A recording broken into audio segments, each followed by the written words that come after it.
You never think the silence will be the hardest part. When you're raising children, your world is a symphony of slammed doors, ringing phones, and laughter that echoes through the halls.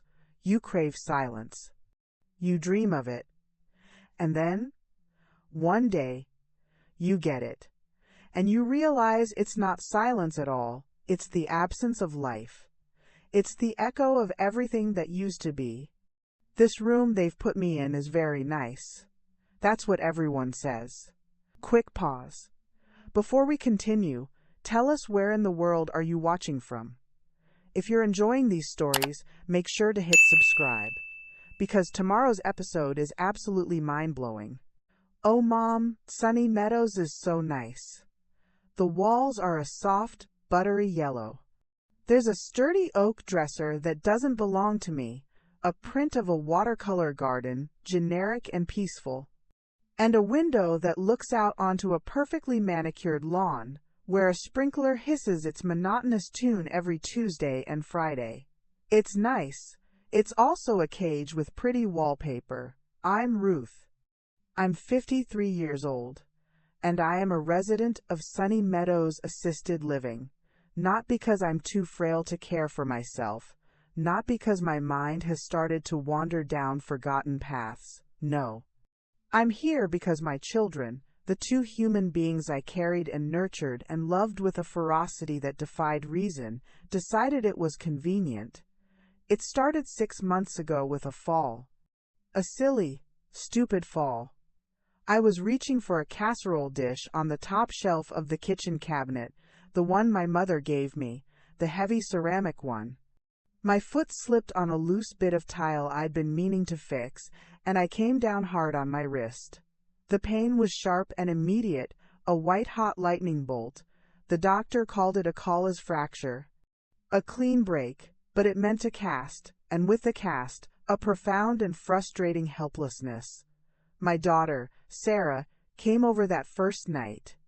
She's 30 now, with her father's sharp cheekbones and my anxious eyes. She fussed over me, making tea, fluffing pillows, her movements quick and bird-like. "Oh, Mom," she kept saying, her voice tight with a concern that felt performative. "What are we going to do with you? You can't be alone like this." "I'm fine, Sarah," I said, my voice steadier than I felt. "It's a broken wrist, not a coma. I can still make toast." She gave me that look, the one I'd come to know so well in the years since their father, my Michael, passed. It was a mixture of pity and impatience. "It's not just the wrist, Mom, it's everything. This house is too big for you. The stairs, the yard work, we worry." "We?" I asked. "Mark and I," she said, mentioning her older brother. "We talk about it all the time." A cold dread, subtle as a draft, began to creep up my spine. Mark, my firstborn. The boy who used to build elaborate forts in the living room, and who now built a wall of emotional distance between us that felt just as impenetrable. The weeks that followed were a parade of solutions. Sarah hired a cleaning lady who moved my things and made me feel like a guest in my own home.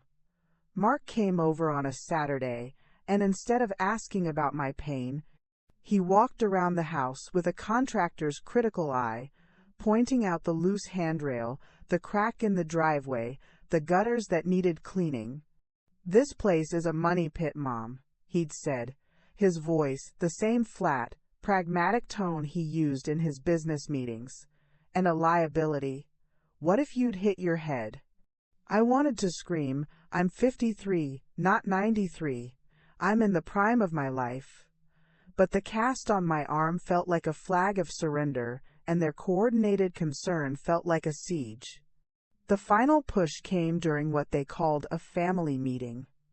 They sat across from me on my own sofa, the same sofa where I'd nursed them through fevers and read them bedtime stories.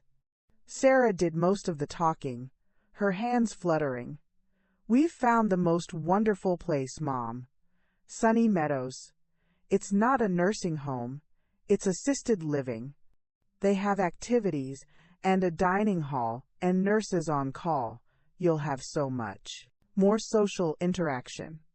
Mark nodded, his arms crossed. It's fiscally responsible, too. We can sell this house, and the equity will cover the costs for a long, long time. You won't have to worry about a thing. Sell the house. The words landed like a physical blow. This wasn't just a house. It was the home where Michael and I had painted the nursery a soft yellow, the same yellow as the walls of my prison now. It was where we'd planted the oak tree in the backyard when Mark was born, now tall and strong. It was where I'd learned to live with the ghost of my husband in every room, a presence that was more comfort than sorrow. I don't want to sell the house, I whispered, my throat tight. Mom, be reasonable, Mark said, his voice hardening. You can't manage it. It's too much.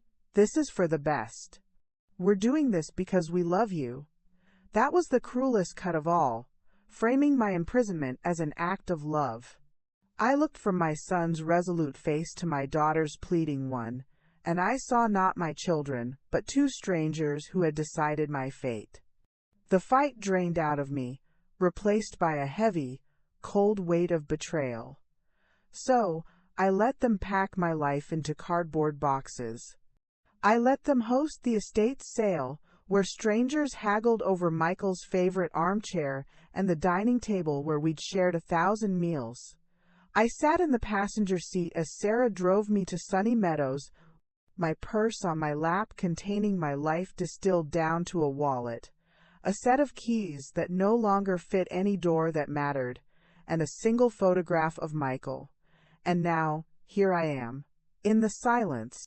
The first night, after the cheery attendant named Brittany had shown me how to call for help if I fell, the irony wasn't lost on me. I sat on the edge of the bed and I did something I hadn't done since the early, raw days after Michael's death. I wept. Not delicate, ladylike tears, but great, heaving sobs that felt like they were tearing something loose inside my chest. I cried for my home. I cried for my freedom. I cried for the children I thought I had. When the storm passed, leaving me hollowed out and raw, I looked around the nice room. And a thought, clear and sharp as a shard of glass, pierced through the grief.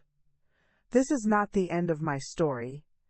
It was a whisper at first, a defiant little spark in the vast darkness of my self-pity. But it was there.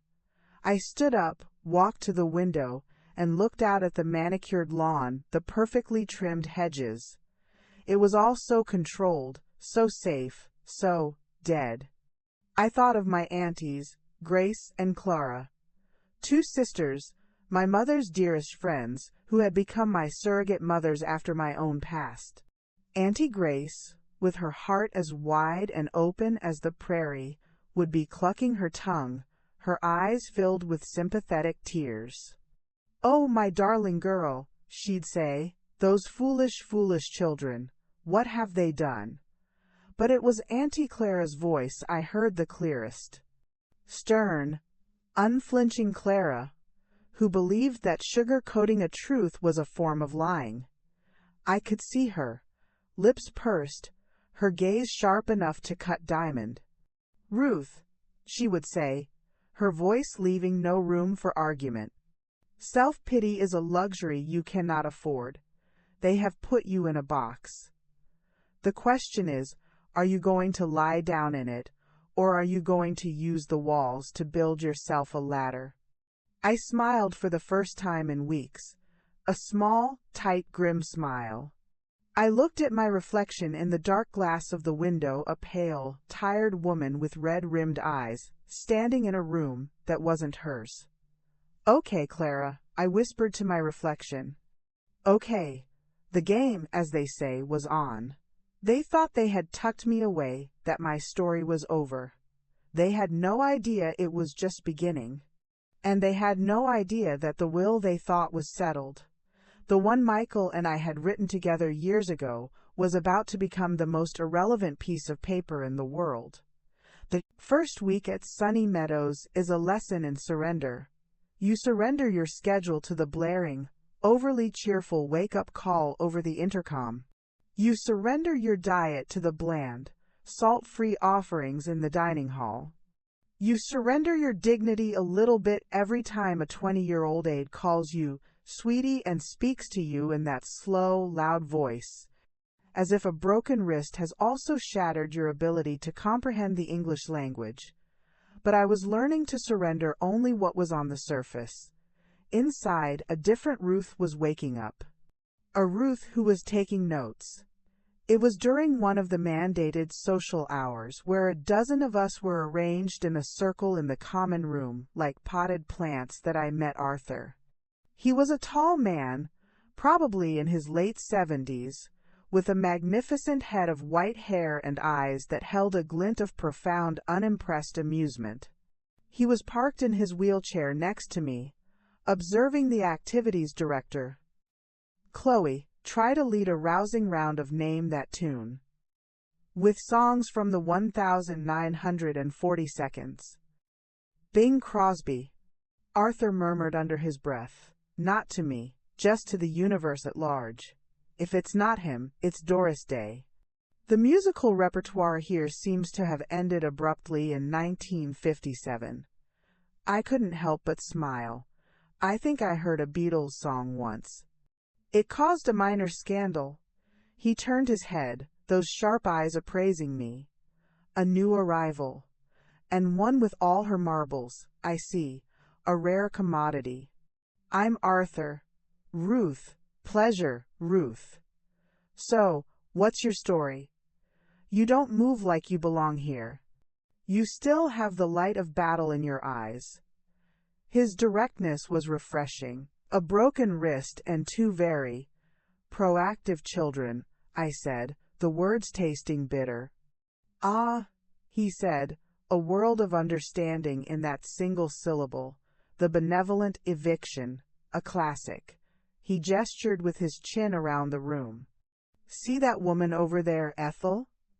Her son moved to Florida and sold her house out from under her. And Stan, his daughter, convinced him he had dementia. He just got tired of arguing.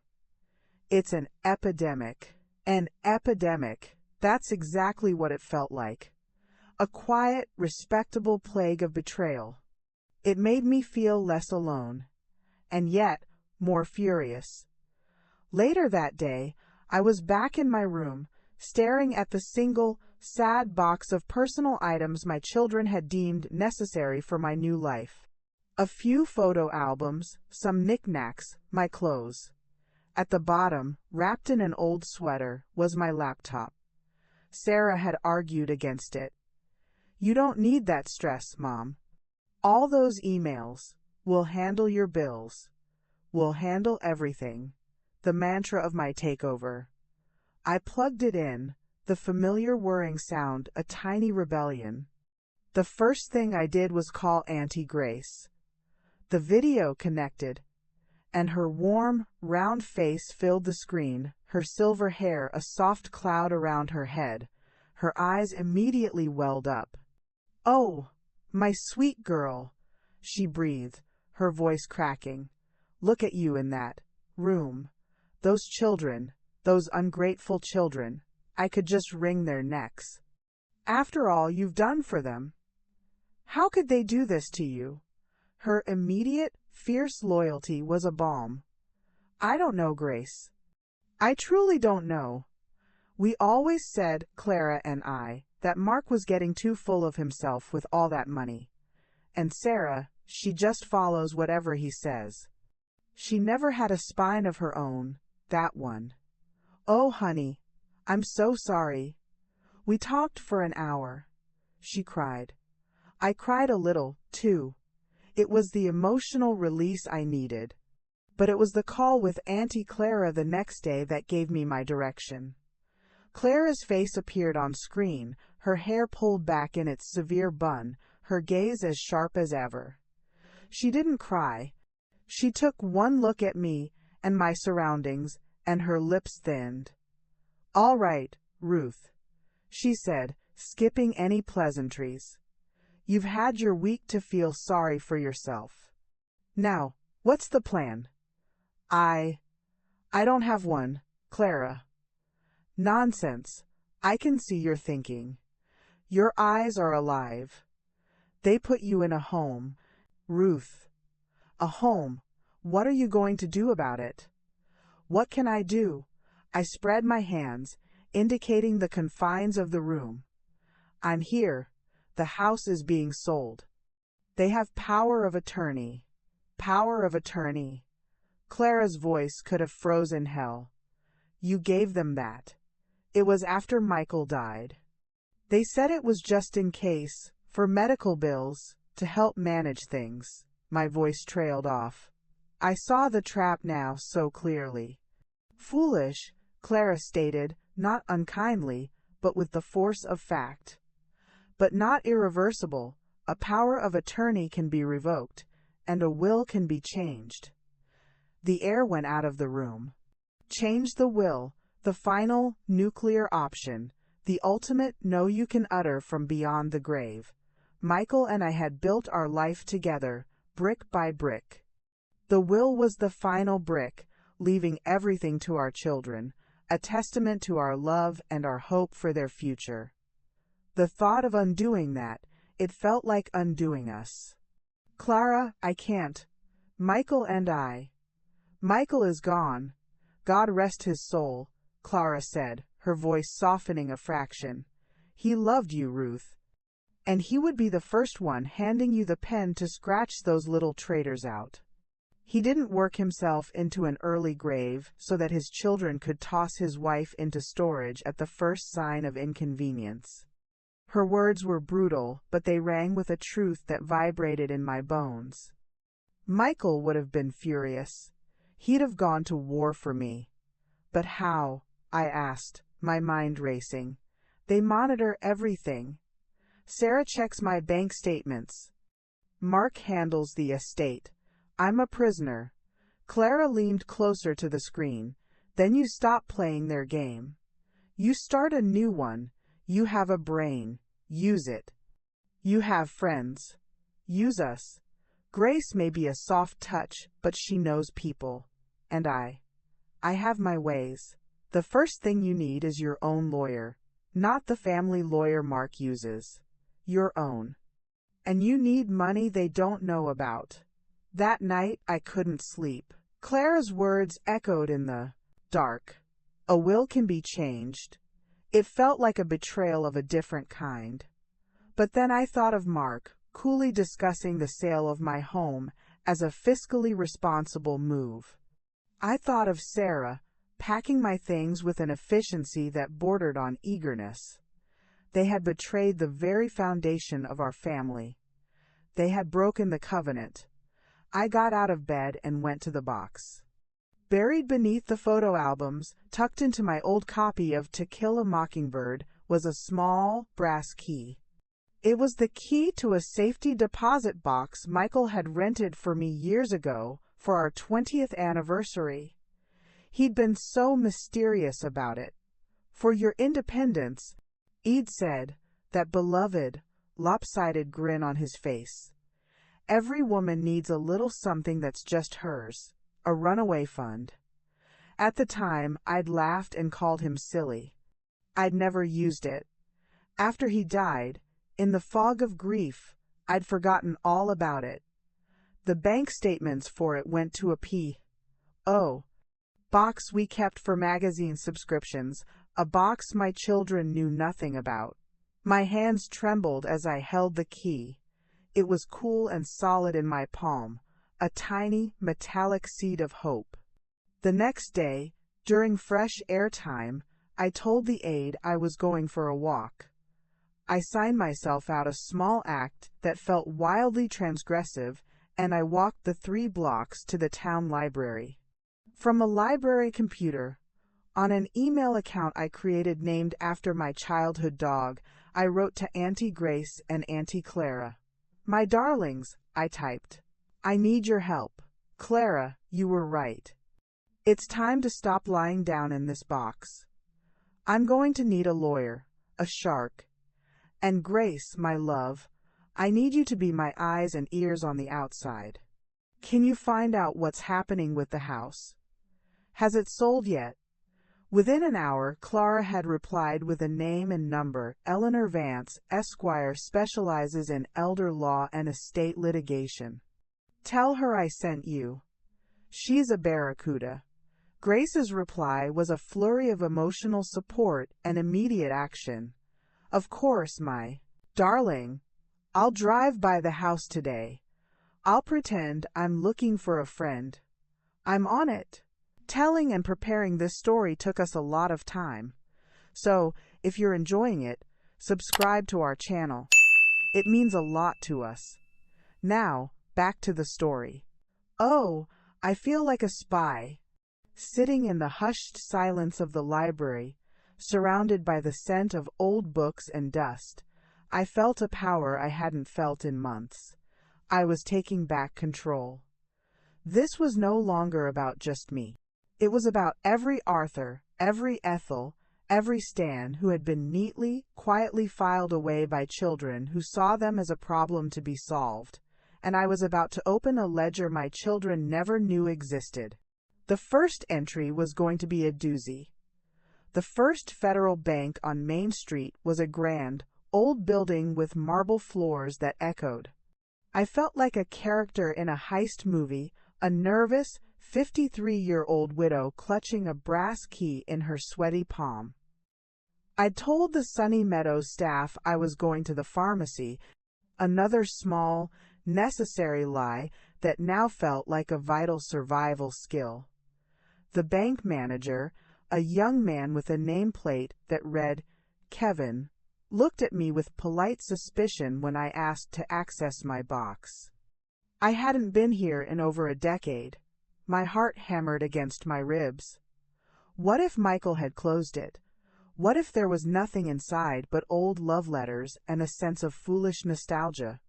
But then Kevin returned, holding a long, flat metal box. Right this way, Mrs. Evans. He led me to the vault, a cold, silent room lined with numbered doors. He inserted his key, I inserted mine, and with a heavy, satisfying clunk, the door swung open.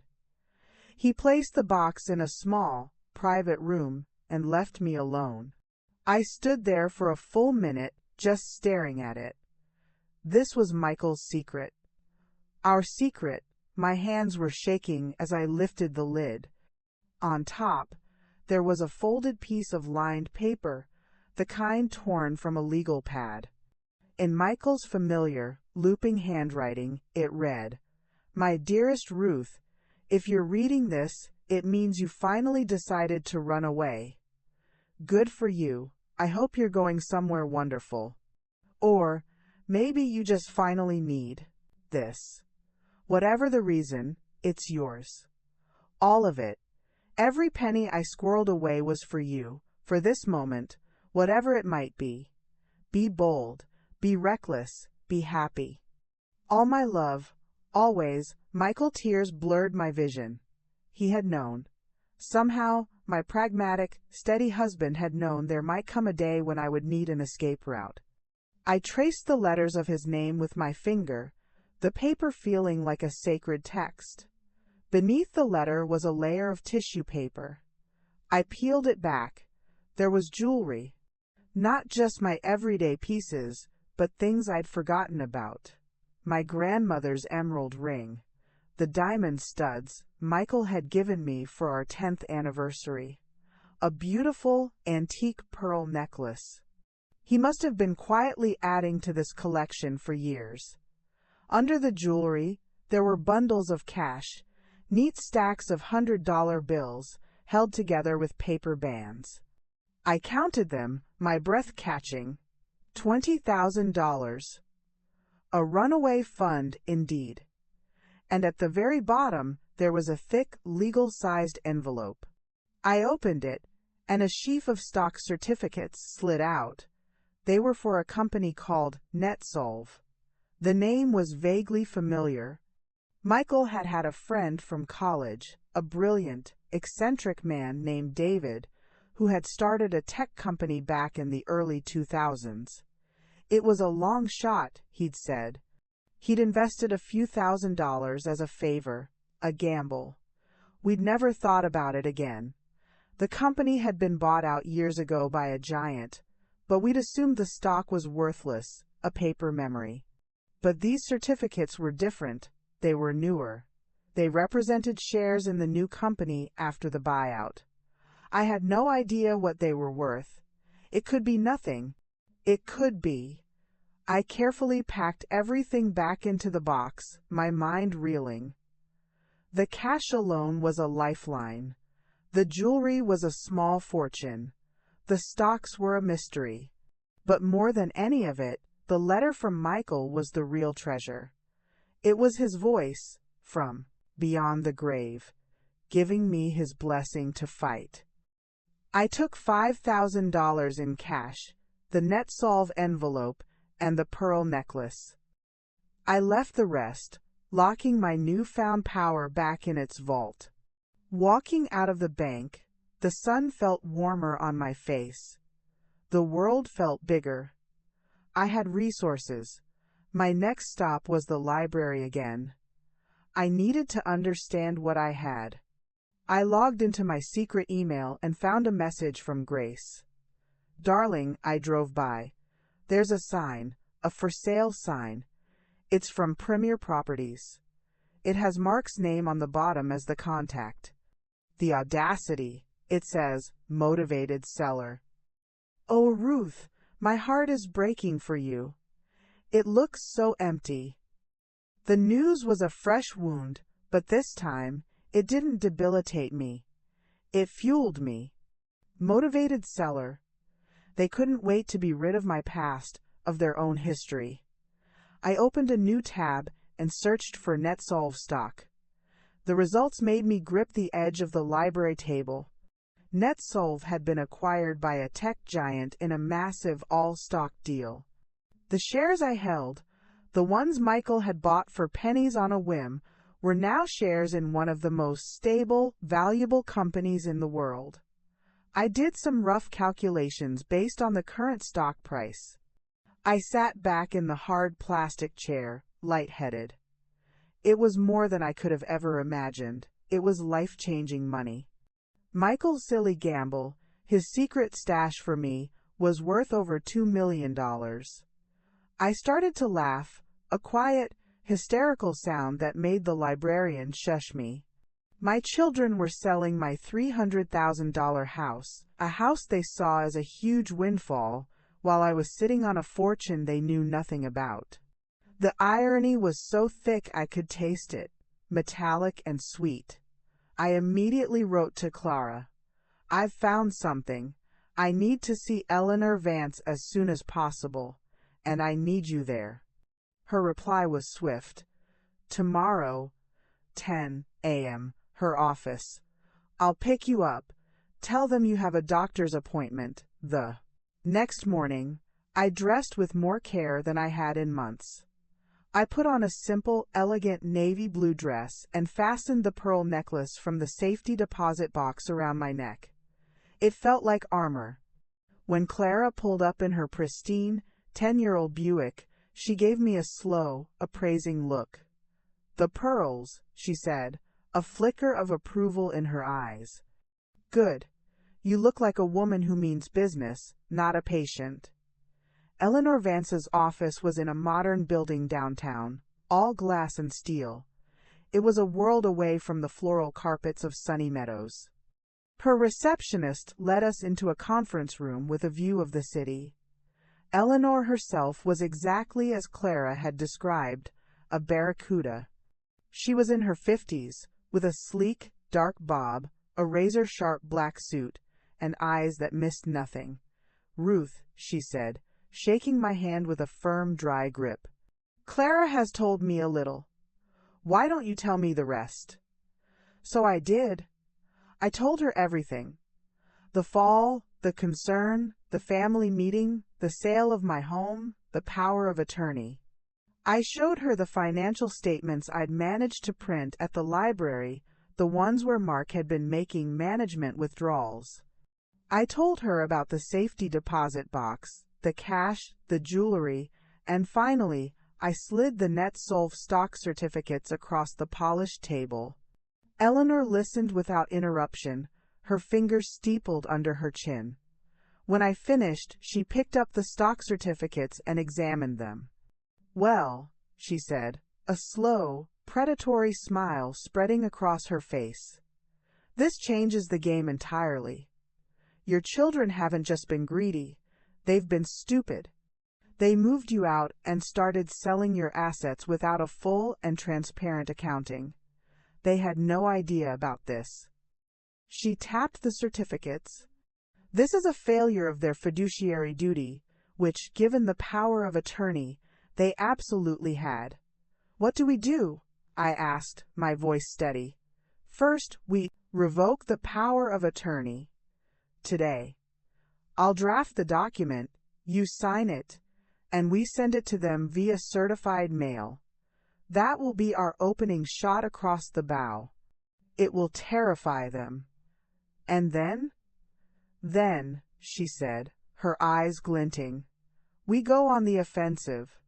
We file a motion to freeze the proceeds from the sale of the house, pending an accounting of all your assets, which they clearly do not have. We will allege financial exploitation. And then, my dear, we will discuss your new will." Sitting in that powerful room, with this formidable woman and my fierce Auntie Clara by my side, I felt a shift within me. The victim was gone. In her place was a client, a plaintiff, a force. I signed the revocation papers. Clara witnessed them. As the pen left the paper, I felt a physical weight lift from my shoulders. I had taken back the first piece of myself.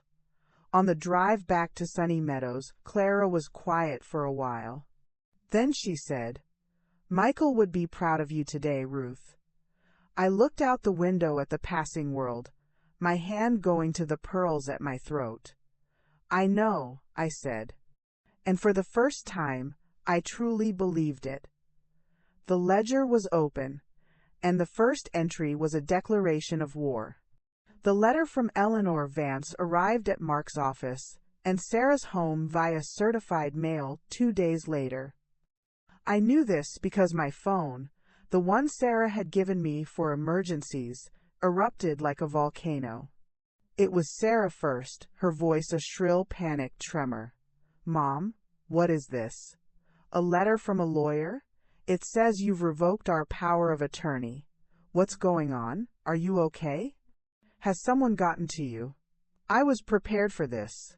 I took a calm breath, the kind I used to take when she was a toddler on the verge of a tantrum. "I'm perfectly fine, Sarah.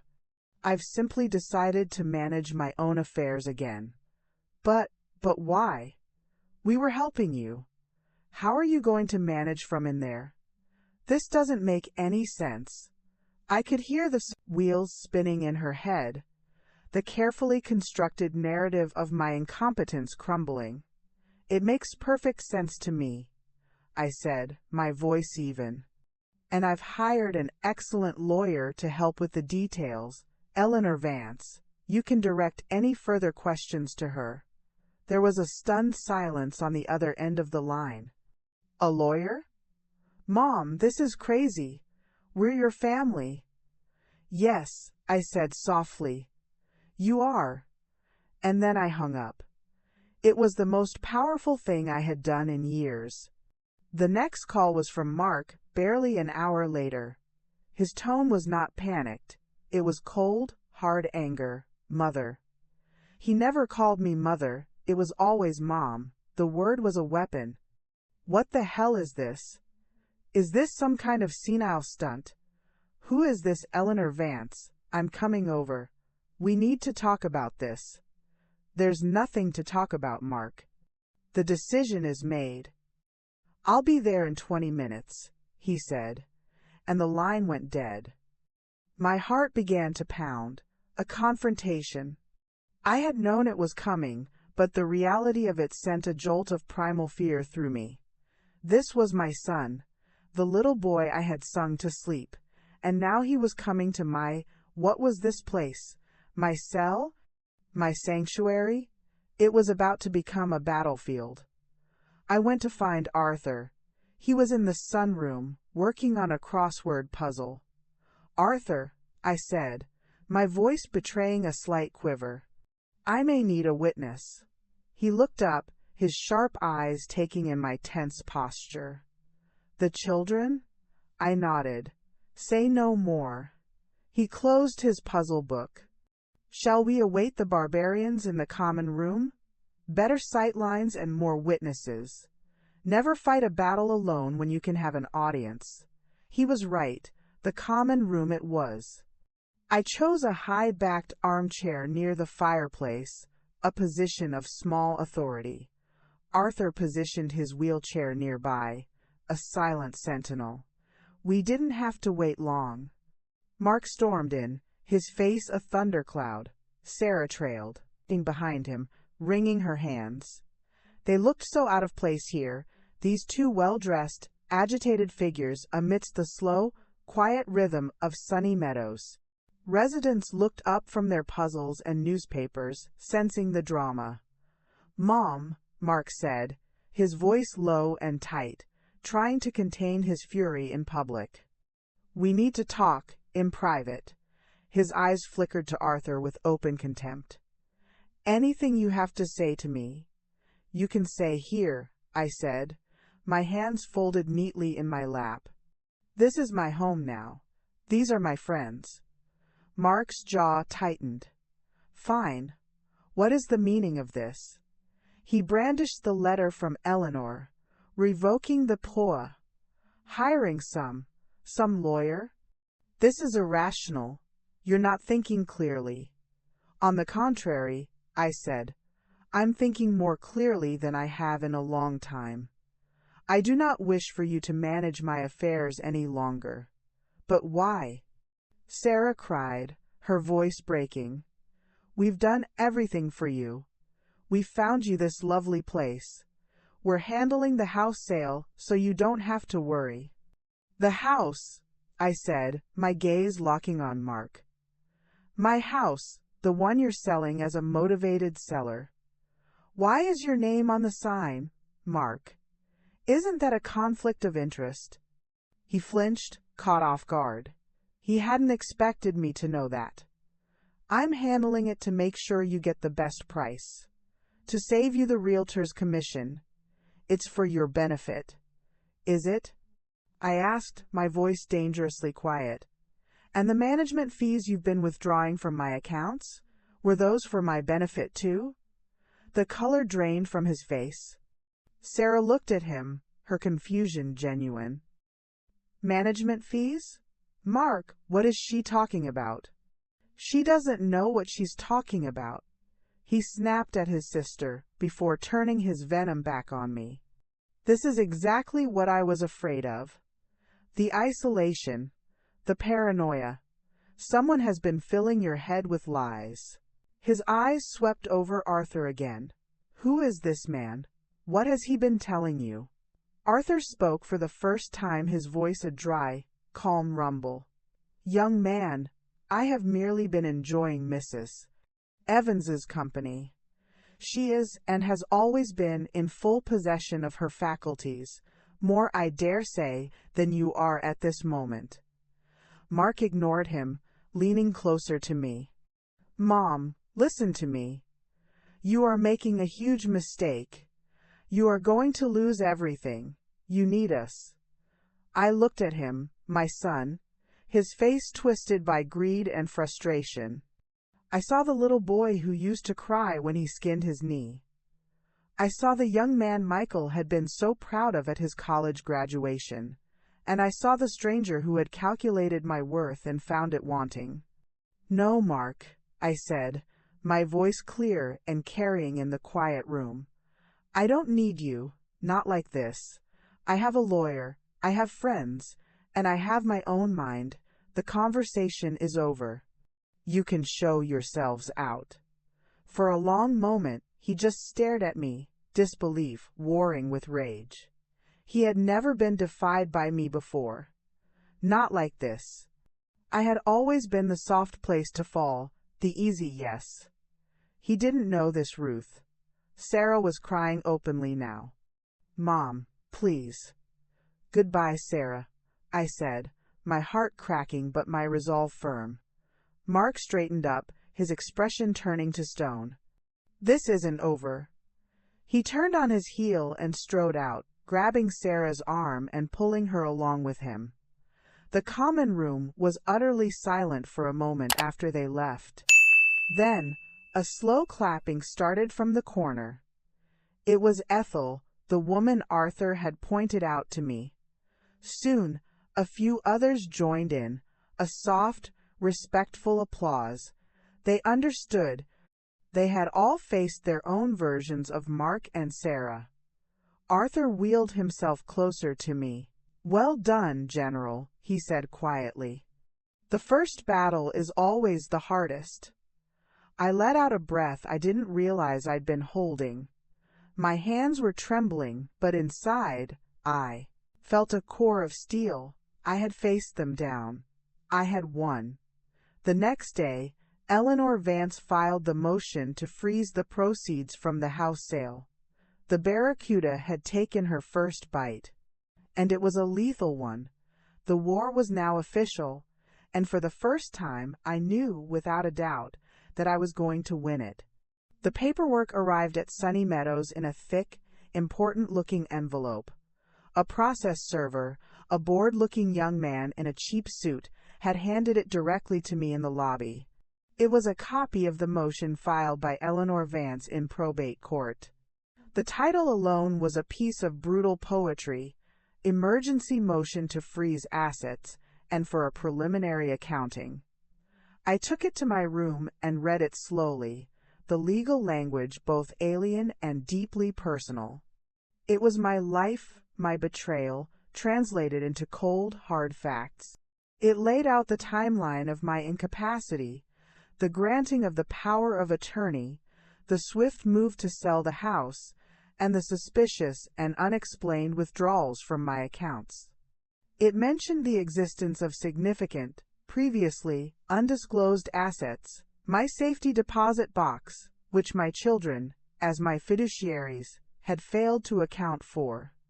It argued that they were financially exploiting me. The final line was a request for the court to freeze every penny from the sale of 214 Maple Drive until a full and complete accounting could be performed. I felt a thrill of grim satisfaction. It was real. It was in the system. The ghost of Michael's foresight was now a legal entity, a specter haunting my children's plans. Their reaction was swift and predictable. Mark called, his voice vibrating with a new, more dangerous kind of fury. It was the fury of a man who has lost control. "What have you done?" he hissed. "An emergency motion. Allegations of exploitation. Do you have any idea what this will do to my reputation? To my business? I imagine it will be quite damaging," I said, my voice calm. "As it should be. This is not a game, Mother. You are being manipulated by that lawyer and that old man. They're after your money." "What money, Mark?" I asked softly. "The money you were so carefully managing for me, or the money you didn't know about?" There was a sharp intake of breath on the other end of the line. He was finally putting it together. The revocation, the lawyer, the motion, it all pointed to me having resources and knowledge he hadn't anticipated. "I'm hiring a lawyer," he said, his voice flat and cold. "A real one. And we are going to have you declared incompetent. You have clearly lost your mind." The threat I had been dreading. The ultimate weapon. "You can try, Mark," I said, "but I have an excellent lawyer, too. And I am, as my doctor will attest, perfectly sound of mind." I hung up, my hand shaking. The incompetence play, it was their only move left. If they could get a doctor to say I was confused, unstable, a danger to myself, Then a judge could reinstate the power of attorney, and all of this would be for nothing. I immediately called Eleanor. "It's a standard tactic." "Ruth," she said, her voice unruffled. "Don't panic, we're ahead of this. I've already scheduled you for a full neuropsychological evaluation with Dr. Isabella Rossi. She's the best in the state, and she is utterly impervious to pressure from greedy family members. We'll get a clean bill of mental health on the record before they can even get their act together." The following week, I went to Dr. Rossi's office. It was a warm, inviting space, not a sterile clinic. Dr. Rossi herself was a woman in her 60s with kind eyes and a no-nonsense demeanor. The evaluation took hours. She asked me about current events. She had me remember lists of words. She gave me puzzles and patterns. She asked me about my life, about Michael, about the children. She asked me why I was here. I told her everything. The whole, ugly story. I didn't embellish. I didn't downplay. I just told the truth. At the end, she put down her pen. "Ruth," she said, "your cognitive function is not just within normal limits for your age. It's exceptional. Your memory is sharp. Your reasoning is logical and complex. And your emotional state, while rightfully angry and hurt, is perfectly appropriate to your circumstances. There is not a shred of evidence to suggest you are anything other than a highly intelligent, capable woman who has been profoundly wronged." Tears of relief pricked my eyes. "Thank you," I whispered. "Don't thank me," she said. "Just go out there and win." Her report was a masterpiece of clinical clarity. It landed on Eleanor's desk, a 20-page shield against my children's attacks. While this was happening, the house sold, a young family, I was told. But the money, over $280,000, was frozen in an escrow account by court order. Mark and Sarah couldn't touch it. Their planned windfall was in legal purgatory. Their next move was to hire a lawyer, a slick, expensive-looking man named Robert Thorne.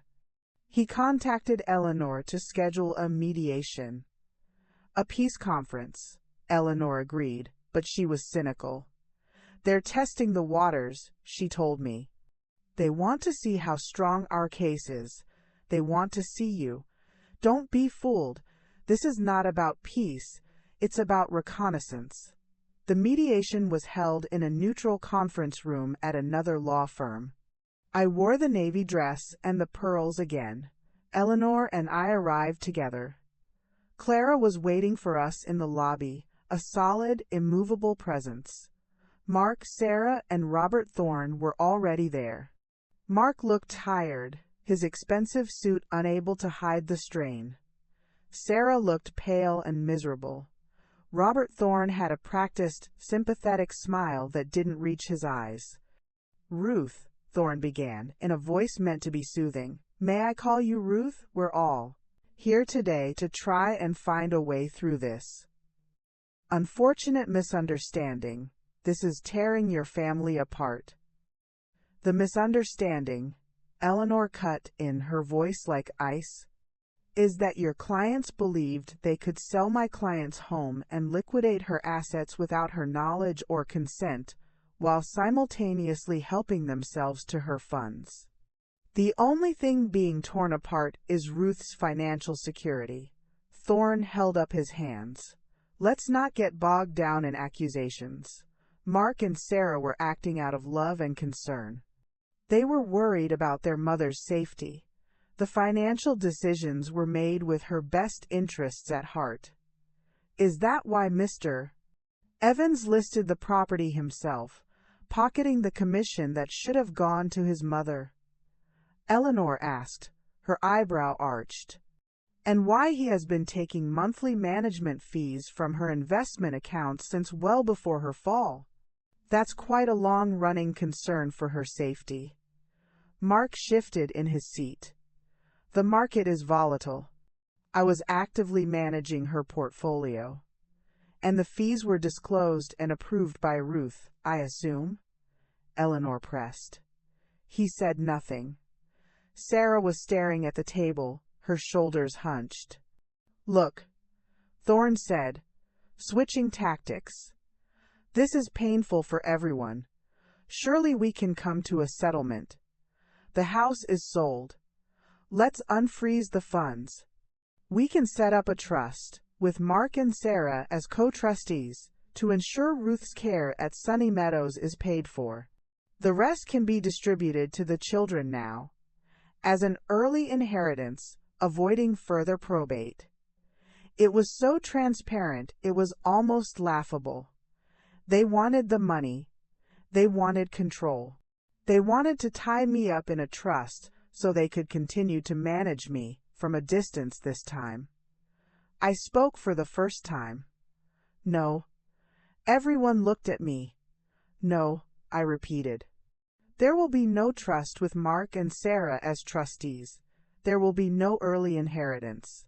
The money from my house will remain frozen until this is resolved, and I will be managing my own care. Mom, be reasonable, Mark pleaded, a desperate edge in his voice. You can't do this alone. I am not alone, I said, looking at Eleanor and Clara, and I am being perfectly reasonable. I am preventing myself from being robbed by my own children. Sarah burst into tears. How can you say that? We love you. The words, once so precious, now felt like ash in my mouth. Love doesn't look like this, Sarah, I said, my voice thick with sorrow. Love doesn't pack you away and sell your life out from under you. The mediation was over. It had lasted less than an hour.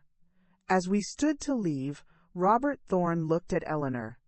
I see we're at an impasse. I guess we'll see you in court, then. Eleanor gave him a thin, cold smile. I look forward to it.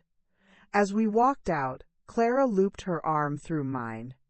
You were magnificent, she whispered. I didn't feel magnificent. I felt tired and sad, but I also felt clean. The lines were drawn. There was no going back. The ghost was no longer just in the legal machine. It was in the room with us. And it was on my side. The weeks after the failed mediation were a strange, suspended animation. The legal machinery ground on, slow and inexorable. My life at Sunny Meadows developed its own rhythm, a secret life running parallel to the lawsuit. Arthur and I became a team. We'd have breakfast together, critique the lunch menu, and in the afternoons, we'd plot. It was Arthur who gave me the idea. We were sitting in the garden, and he was telling me about his former life as an accountant. The problem with people like your Mark, he said, sipping his iced tea, is that they get greedy, but they're not nearly as clever as they think they are. They get sloppy. They assume no one is watching. The motion to freeze the assets scared him, but it didn't fundamentally change his character. He still believes he's entitled to what's yours. He'll try again. He'll just be more careful. How can we catch him if he's being careful? I asked. Arthur's eyes twinkled. You don't catch a fish by chasing it. You dangle the right bait and wait. The bait came from an unexpected source, a dividend payment from the NetSolve stock. Because the stock was still held in my and Michael's old joint brokerage account, the one Mark had not taken over, because he thought it was dormant, a check for several $1,000s was mailed to my P.O. box. When I showed it to Eleanor, she saw the opportunity immediately. This is perfect, she said.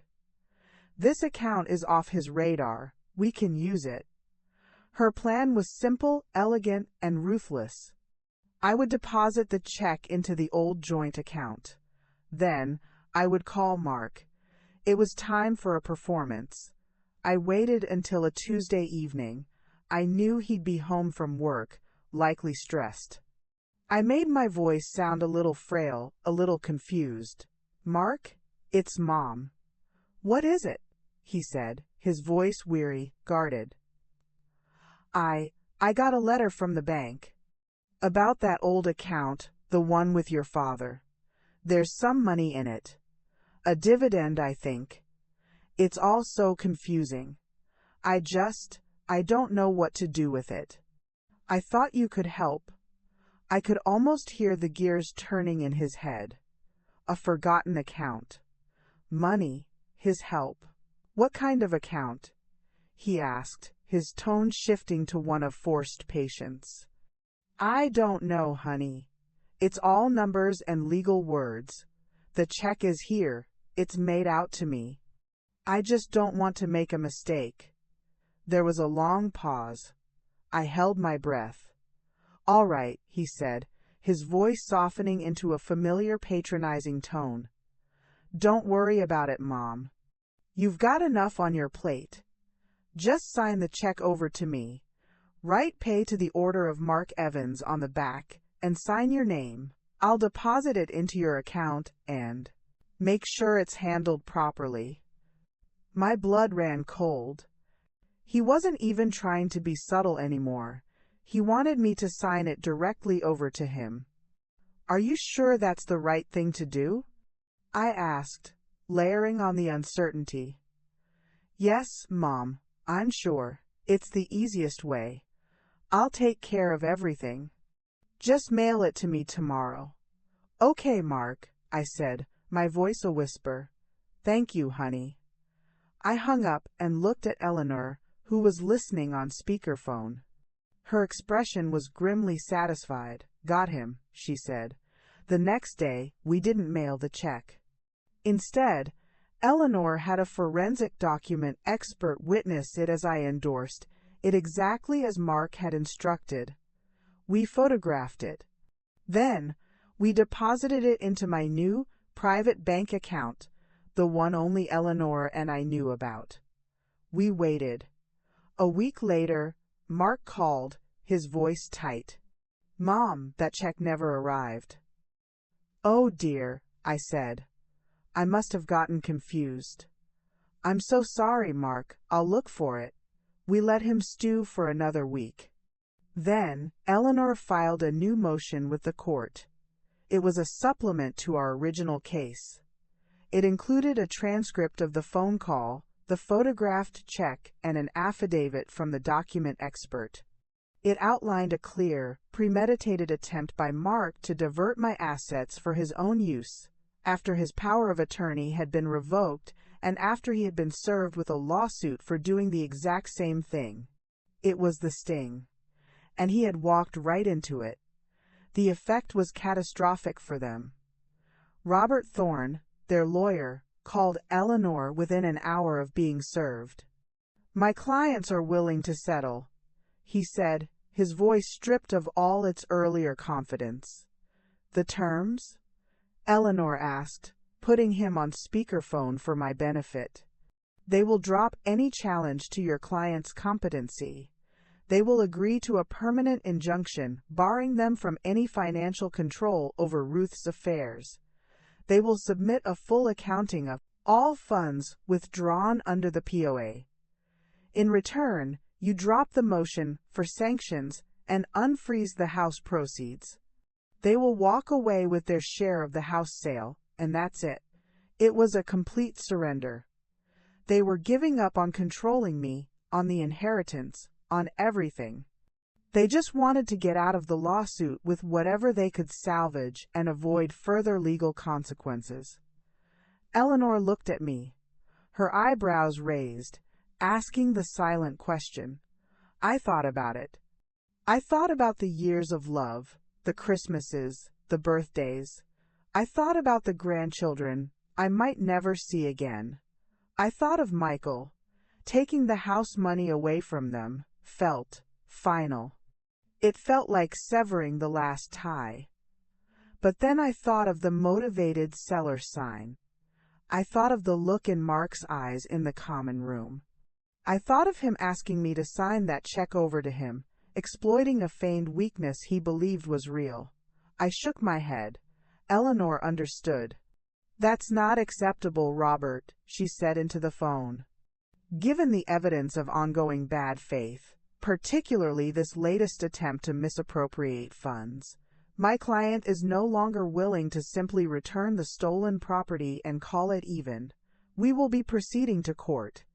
We will be seeking not only a full return of all misappropriated funds, plus interest, but we will also be pursuing punitive damages. And we will be filing a complaint with the state bar regarding your client's real estate license, Mark." There was a long, stunned silence on the other end of the line. Then, a muffled curse. "You're making a mistake, Eleanor. You're going to destroy this family." "The family," I said, my voice clear and loud enough for the phone to pick up, "was destroyed the moment you put me in here." There was another silence. Thorne had heard me. He knew the source of the resolve. "I'll convey your position to my clients," he said stiffly, and hung up. I looked at Eleanor. "Punitive damages? A pipe dream, mostly," she admitted. "But it sounds scary. The real threat is the bar complaint. That could cost Mark his license. It turns the screws." The screws were turning, indeed. We had them cornered. The sting had worked perfectly. We had not only evidence of past crimes, but of a present, ongoing pattern of exploitation. They were finished. I should have felt triumphant. And a part of me did. But a larger part felt a profound, echoing emptiness. This was the path I had chosen. This was the war I had to win. But God, the cost. The silence in my heart was now louder than the silence in my room at Sunny Meadows. I had defeated my children, and in doing so, I had lost them forever. The phone call came at 3 in the morning, the shrill ring tearing through the fragile peace of my room at Sunny Meadows. It was the kind of call that, when you have children, sends a jolt of pure terror through your soul. My hand trembled as I fumbled for the receiver. "Mom?" It was Sarah, her voice choked with tears, but this time it wasn't the performative crying of before. This was raw, unfiltered panic. "Mom, you have to help us. It's Mark." My heart seized. "What's happened? Is he hurt?" "No, not like that." She took a shuddering breath. He's in the hospital. The psychiatric ward." The world tilted. "What?" "After he talked to Mr. Thorne today. After he heard what you said. He just snapped. He started screaming, throwing things. He put his fist through the kitchen window. There was blood everywhere. His wife, Lisa, she called an ambulance. They sedated him. They said it's a stress-induced psychotic break." She was sobbing now, great, heaving gulps of air. "This is your fault. All of this is your fault. You did this to him." Her words were a physical blow. I sank onto the edge of the bed, the receiver pressed to my ear, the darkness of the room pressing in on me. My son, in a psych ward, because of me. The weight of it was crushing, suffocating. Had I pushed him too far? Had my quest for justice broken my own child? The old Ruth, the mother, would have crumbled. She would have rushed to the hospital, signed whatever they wanted, begged for forgiveness to make it all better. But the new Ruth, the one who had been filed away and fought her way out, stayed very still. I listened to my daughter's hysteria, and beneath the guilt and the horror, a cold, clear thought emerged. This was a new tactic, a more desperate, more devastating one. "Sarah," I said, my voice quiet but firm, cutting through her tears. "Where are you?" "I'm at the hospital, St. Jude's." "Is Lisa there?" "Yes." "Put her on the phone." There was a muffled confusion, then a new weary voice came on the line. "Ruth." It was my daughter-in-law, Lisa. We had never been close, but she had always been steady, sensible. Lisa, tell me the truth. What is happening? There was a long pause. I could hear Sarah crying in the background. It's true, Ruth, Lisa said, her voice flat with exhaustion. He lost it. Completely. The pressure, the lawsuit, the threat to his business. It's been building for weeks. Tonight it just exploded. And the doctors, what are they saying? They've sedated him. They're talking about observation, maybe a brief hold. They used the word break. Her voice broke on the word. It was real. It wasn't a trick. The enormity of it settled over me. My actions had consequences I could never have imagined. Thank you, Lisa, I said. Take care of him. I hung up the phone and sat in the dark for a long time. The guilt was a live wire, electrocuting me from the inside. Your fault, your fault. But another voice, the one that sounded like Clara, whispered through the storm. He did this to himself. He chose greed. He chose to steal from you. He chose to break. It was a war between the mother and the survivor. When the sun rose, I was still sitting there. I hadn't moved. I called Eleanor and told her everything. She was silent for a moment. This is unfortunate, she said, choosing her words carefully. It changes the emotional calculus, but not the legal one. In fact, from a legal standpoint, it could be seen as an admission of guilt, the stress of being caught. Her pragmatism was a lifeline. What do I do? I asked, my voice small. You do nothing, she said. You do not go to the hospital, you do not call, you let his wife and his sister handle it. Any contact from you right now will be used against you. They will say you caused this and therefore you must capitulate to make it right. It's emotional blackmail, Ruth, whether it's intentional or not. She was right. I knew she was right. But it was the hardest thing I have ever had to do. To not go to my son when he was broken. It felt like the most unnatural act in the world. Later that morning, Arthur found me in the garden, staring blankly at a rose bush. I heard, he said softly, parking his wheelchair beside my bench. The grapevine here is more efficient than the internet.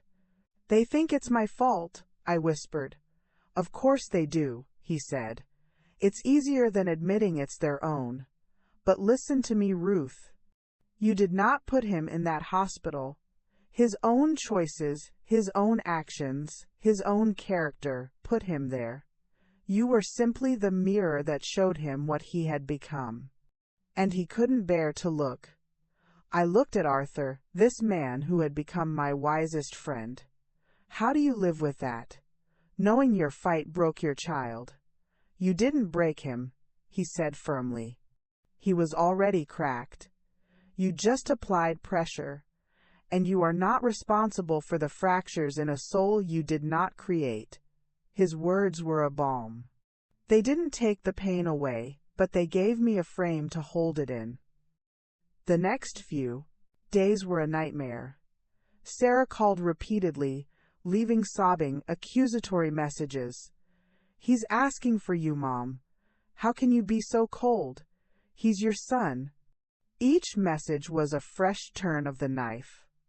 I listened to them all. I made myself feel the pain. I would not hide from the consequences of my actions, even if I believed my actions were justified. I asked Grace to go to the hospital, to be my eyes and ears.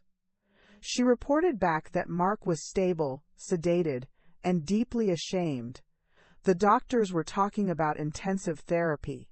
The man who had been so arrogant and controlled was now fragile, humbled.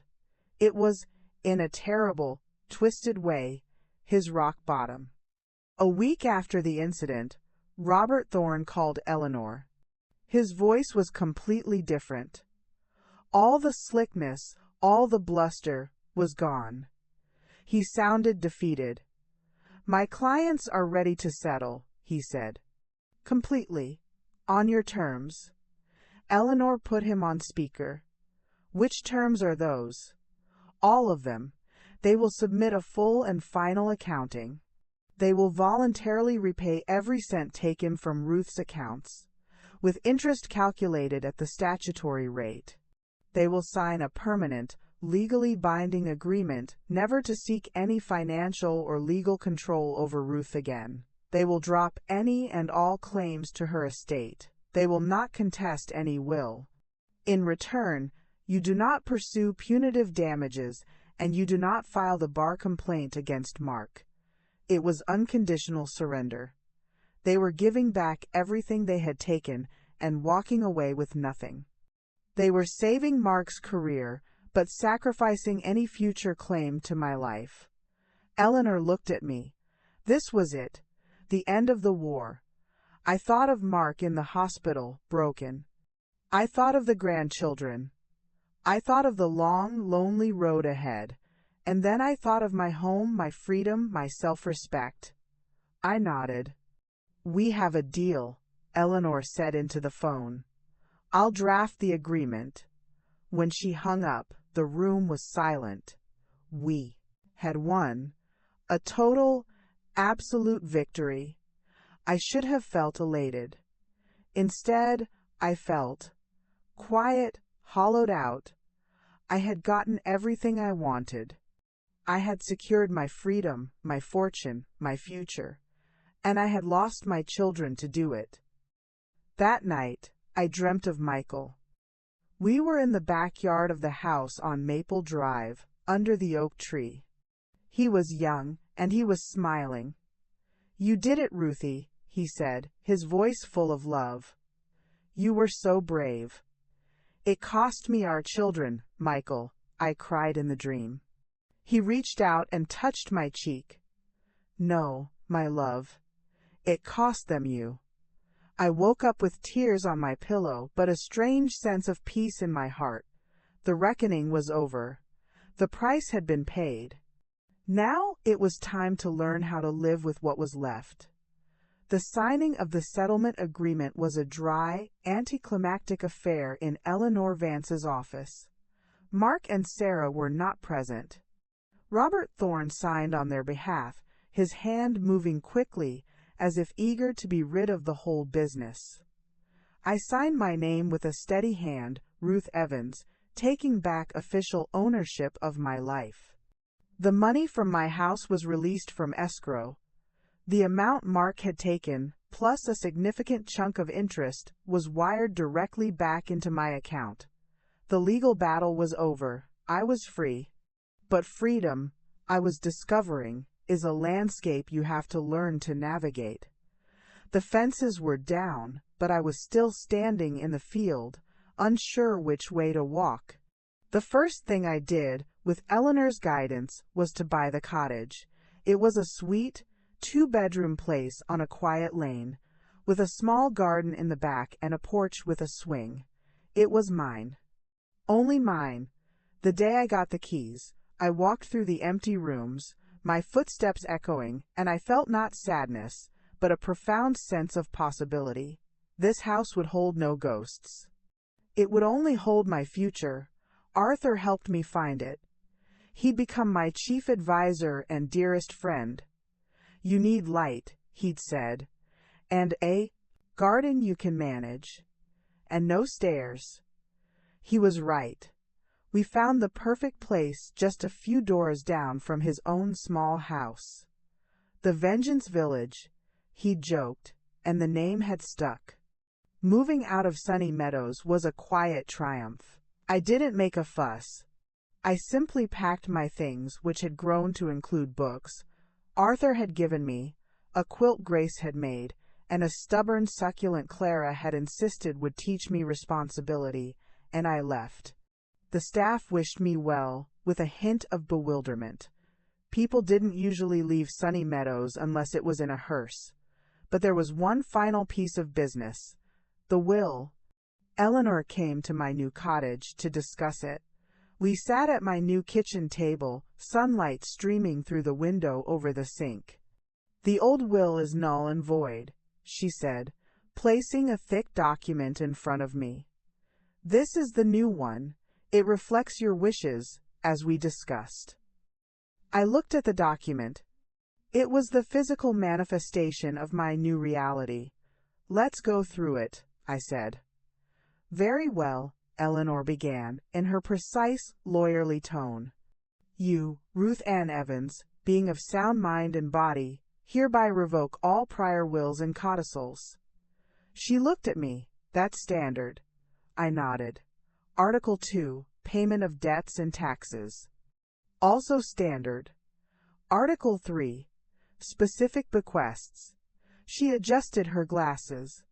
To my beloved friend, Arthur Lowell, I bequeath the sum of $100,000 and my collection of classical music records. I smiled. Arthur would pretend to be offended by the sentiment, but he would love the records. To my beloved Auntie Grace Williams, I bequeath the sum of $100,000, my mother's china set, and my pearl necklace. Grace would weep, and the pearls would finally go to someone who understood their value was in the love they represented, not their price tag. To my beloved Auntie Clara Stevenson, I bequeath the sum of $100,000 and my father's library of first edition novels. Clara would nod once, a sharp, satisfied gesture, and then never speak of it again. Article 4, Residuary Estate.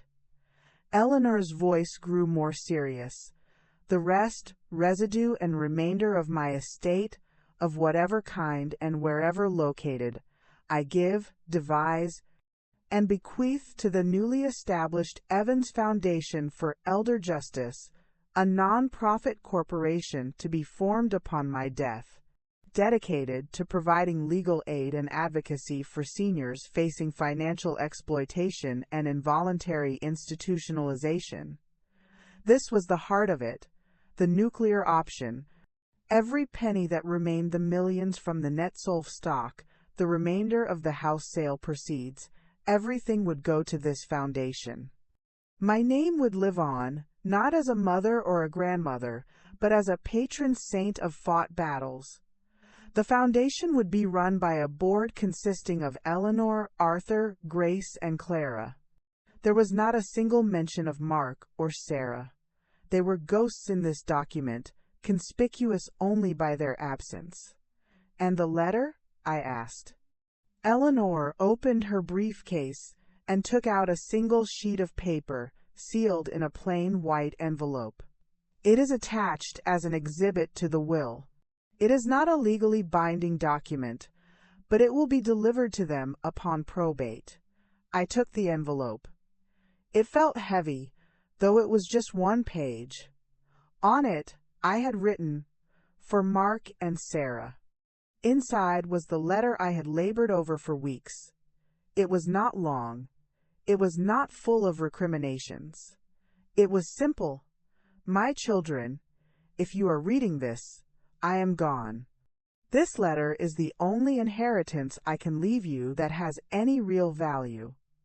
I loved you from the moment I knew you existed. I loved you through skinned knees and broken hearts, through triumphs and failures. I loved you with a force that defined my life. That love was the greatest privilege of my existence. When your father died, that love became my anchor. You were my reason to get up in the morning, to keep breathing. I believed our family was unbreakable. I was wrong. You chose to see me not as your mother, but as a burden. You chose to value my house over my home, my money over my memories, your convenience over my comfort. You broke the sacred trust between a parent and a child. You left me in a place of silence, thinking my story was over. But it wasn't. I found a strength I didn't know I had. I found friends who became my family. I found my voice again. I have not written you out of this will out of spite. I have written you out because you taught me a terrible, valuable lesson, that an inheritance is not a right but a gift, bestowed upon those who honor the legacy of the giver. You dishonored mine. To give you my life's work would be to validate your actions, and I cannot do that. My hope for you is that you learn from this, that you become better parents to your own children than you were a son and daughter to me, that you teach them that love is shown through respect, through kindness, through presence, not through power of attorney and nursing home brochures. A part of me will always love the children you were. I mourn the loss of the adults you became. Goodbye. Mom, I had signed it with a steady hand. It was the truth. It was my final word. Are you ready to sign? Eleanor asked gently. I looked around my sunny kitchen, at my new home, my new life. I thought of Arthur, Grace, and Clara. I thought of Michael. I was at peace. Yes, I said. Eleanor called in the witnesses, 2 neighbors I had just met, who knew nothing of my history. I signed the will on the kitchen table, the pen moving smoothly across the page. They signed as witnesses. It was done. After everyone had left, I put the kettle on and took a mug out to the porch swing. I sat down, the chains creaking softly, and looked out at my garden.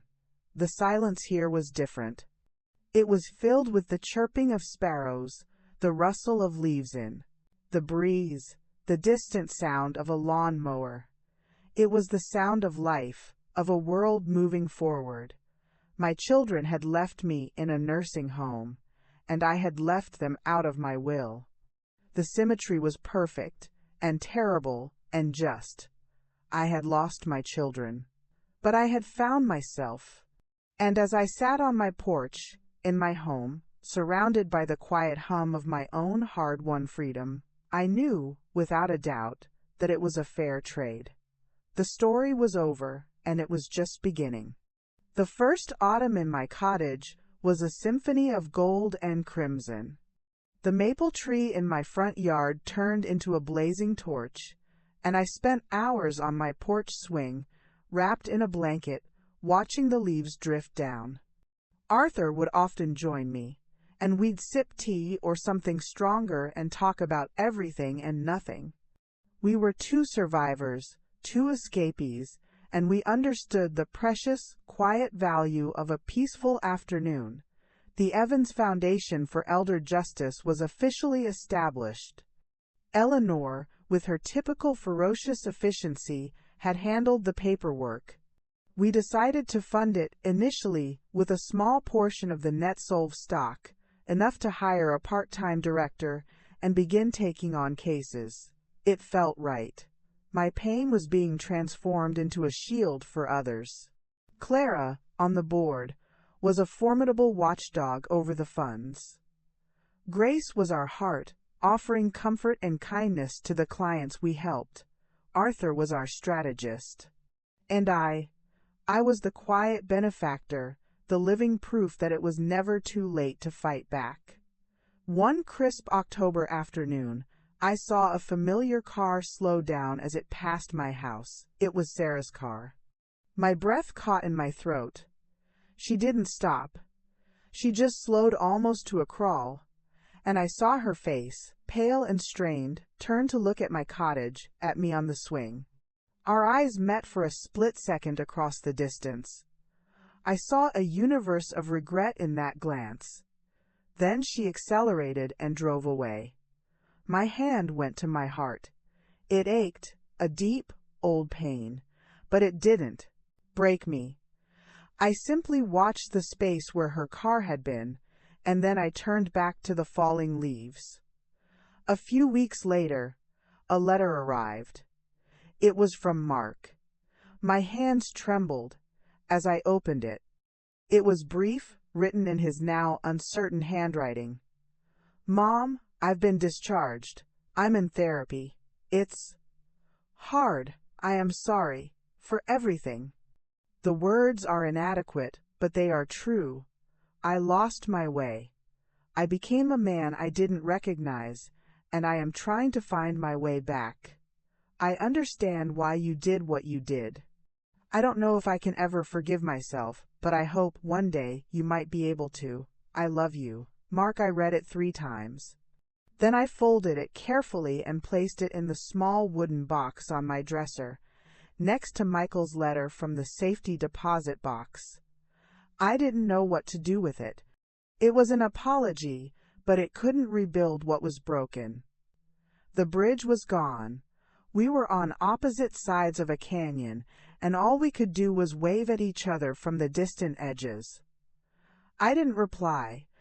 There was nothing to say. Some wounds are too deep for words to heal.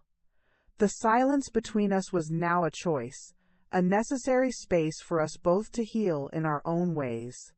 Life, as it does, went on. I planted tulip bulbs in the garden for the spring.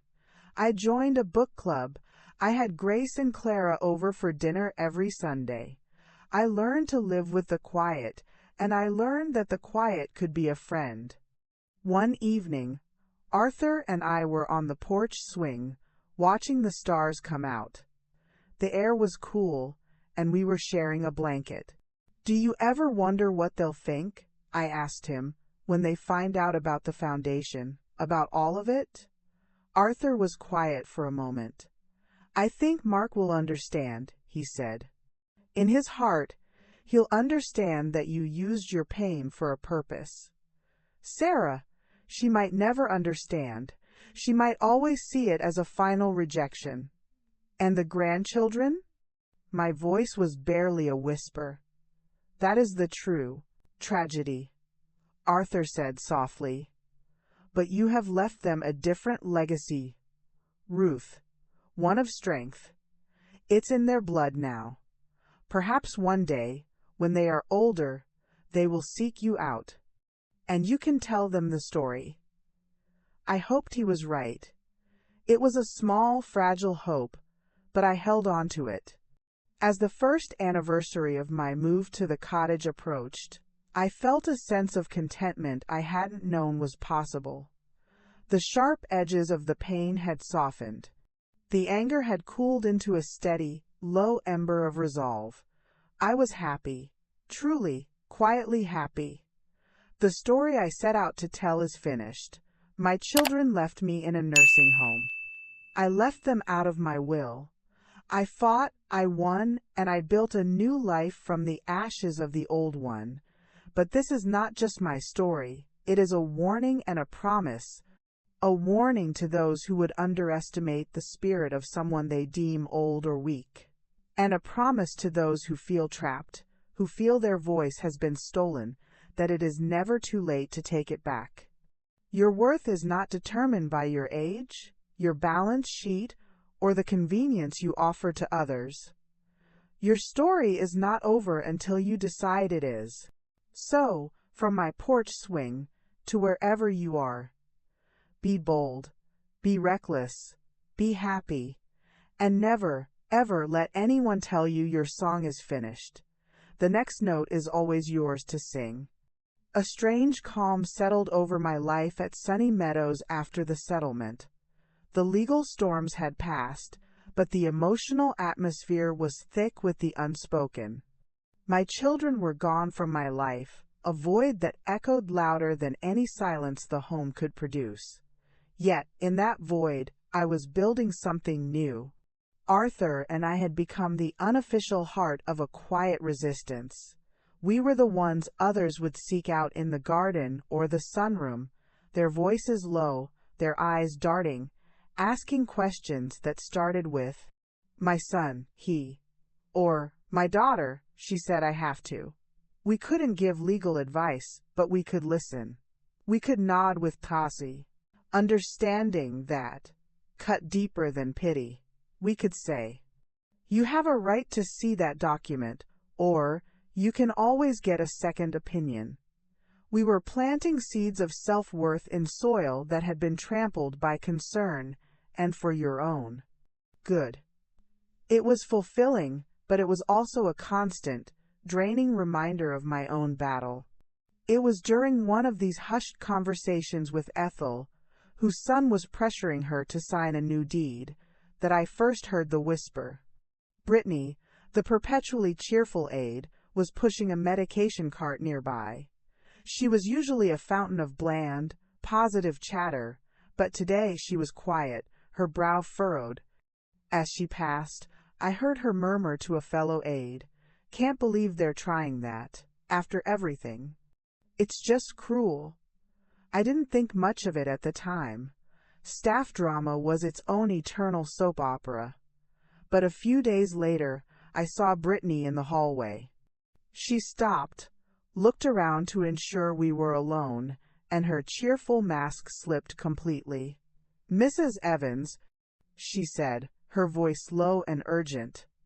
"I probably shouldn't say this, but I overheard something about you." My blood ran cold. "What is it, Brittany?" "It was your daughter, Sarah. She was on the phone in the visitors' lounge last week. She thought it was empty. She was crying, talking to someone, her husband, I think. She said, Mark says it's the only way. He's found a doctor. He says if we can get the diagnosis, we can have her declared incompetent and overturn everything." The floor seemed to drop out from under me. The incompetence play. They were still pursuing it. My clean, legal victory meant nothing if they could get a doctor to say I was losing my mind. It was the most insidious form of attack, because it struck at the very core of who I was. "Did she say what doctor?" I asked, my voice a dry rasp.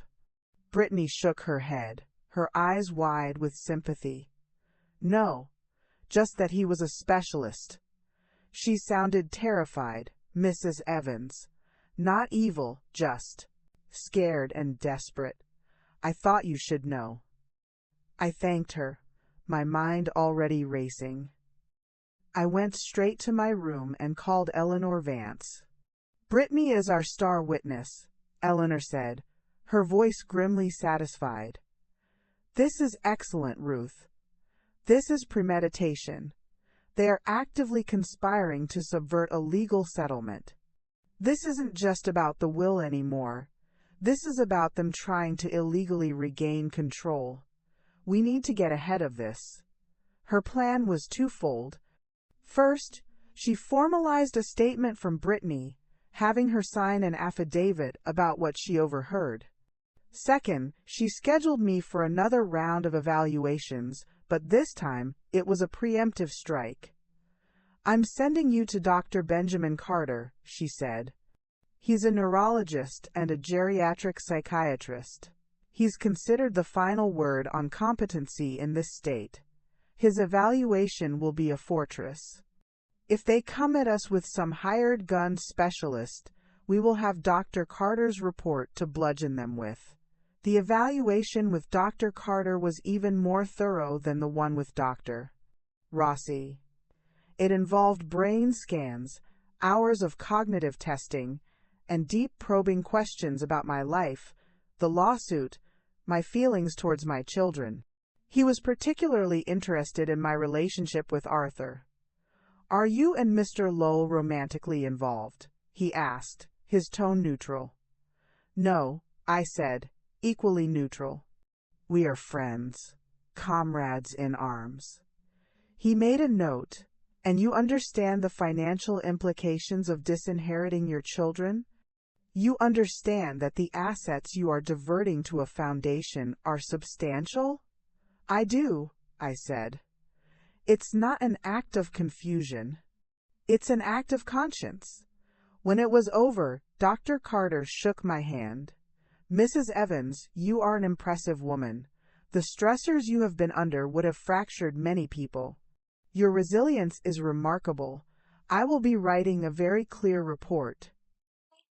A week later, the report arrived.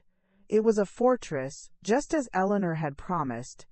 It stated, unequivocally, that I possessed superior cognitive function for my age, excellent executive reasoning, and a clear, logical, and morally consistent understanding of my personal and financial situation.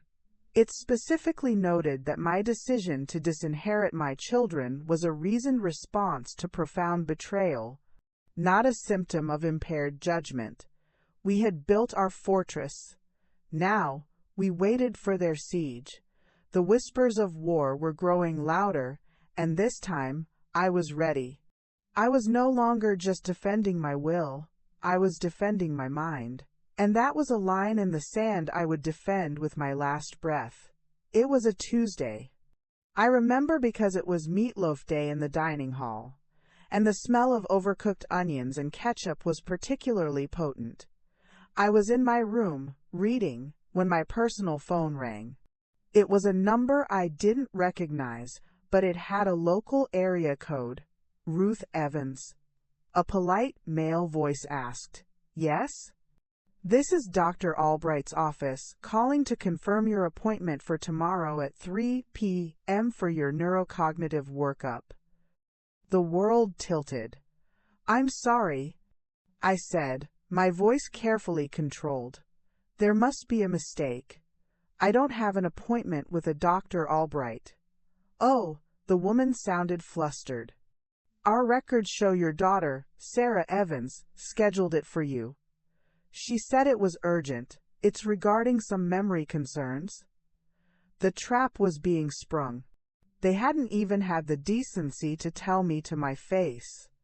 They had scheduled an appointment with their specialist behind my back, undoubtedly planning to show up tomorrow and usher me into the car, using the authority of a medical appointment to override my will. "Thank you for the call," I said, my voice icy. "But I will not be attending. Please cancel the appointment." I hung up and immediately called Eleanor. "They've made their move," I said, and explained. "Dr. Albright," Eleanor mused, and I could hear her typing. "Yes, I know him. He has a reputation for being very accommodating to families who are concerned about a relative's capacity. He's their hired gun." "This is perfect, Ruth." "Perfect?" I echoed, incredulous. "They're trying to have me declared senile." "Which is why we have Dr. Carter's report," she said calmly, "and the affidavit from Brittany. And now, we have evidence that they are attempting to subject you to a medical examination under false pretenses. This is a gift. Do not cancel the appointment."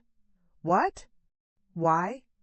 "Because we are going to show up," Eleanor said, and I could hear the smile in her voice. "But not with them. You and I are going, and we are going to hand Dr. Albright a copy of Dr. Carter's report and my card. We are going to watch him squirm." The next day at 2:55 p.m., Eleanor Vance and I walked into the plush, carpeted waiting room of Dr. Albright's office. The receptionist looked up, expecting Sarah. Her smile faltered when she saw me, a confident, well-dressed woman, accompanied by a lawyer who looked like she ate doctors for breakfast. "Ruth Evans for my 3 o'clock appointment," I said smoothly.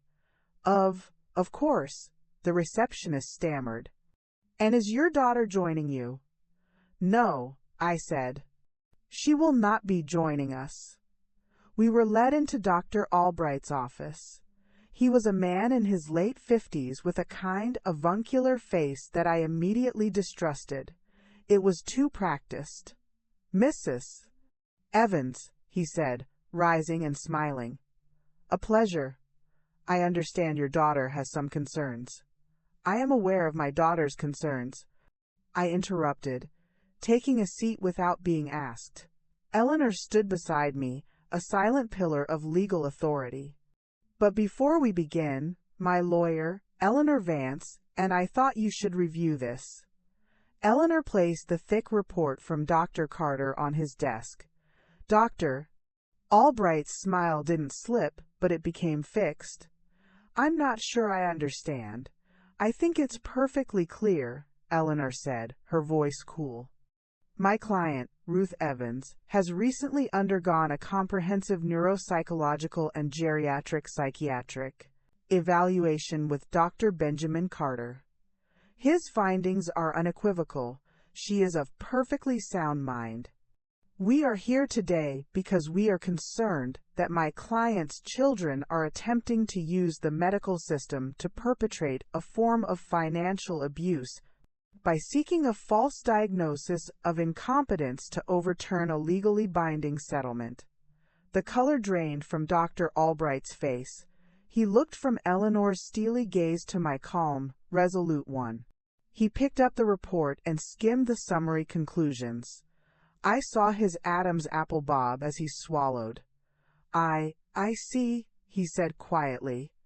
Given this information, Eleanor continued, and given that you were scheduled to see my client under potentially deceptive circumstances, I trust you will agree that any examination would be not only medically unnecessary but also ethically questionable. Dr. Albright closed the report. Of course, he said, his voice now strained. I would not proceed under these circumstances. My role is to help patients, not to be used as a tool in family disputes. Excellent, Eleanor said. We'll see ourselves out. We left his office, the door clicking shut behind us with a sound of finality. We had not only dodged their bullet, we had taken their gun and broken it over our knee. In the car, I let out a long, shuddering breath. It's over, I said. For now, Eleanor agreed. But people like your son don't give up easily. He's backed into a corner. Cornered animals are the most dangerous. We need to be ready for anything. She was right. The diagnosis they had sought for me was, in the end, a diagnosis of their own moral bankruptcy. And the prognosis was terminal. Their last, best hope had just evaporated in Dr. Albright's office, and they didn't even know it yet. The fallout was coming. I could feel it in the air, a static charge before a storm. The storm broke 3 days later. It was Mark. He didn't call. He just appeared at Sunny Meadows, storming past the front desk, his face a grotesque mask of fury and desperation. He found me in the common room, playing chess with Arthur. Mother. The word was a snarl. Every resident in the room froze. The gentle clatter of puzzles and the murmur of conversation ceased. We had an audience. Mark, I said, keeping my voice low, this is not the place. It's the perfect place, he shouted, his voice echoing in the sudden silence. Let them all see. Let them all see what you've become. A bitter, vindictive old woman who's destroying her own family. Arthur started to speak, but I placed a hand on his arm. This was my fight. I have done nothing but protect myself from being exploited by you, I said, my voice clear and carrying. Exploited? He laughed, a harsh, ugly sound. I was saving you from yourself, from him. He jabbed a finger at Arthur. You've been manipulated. This cripple and that shark lawyer have filled your head with nonsense, and you've thrown your family away for them. The word cripple hung in the air, vile and poisonous. Arthur didn't flinch, but his jaw tightened. Mark, you will leave now, I said, standing up. I felt tall. I felt powerful. Not until you listen to me, he yelled, stepping closer, invading my space.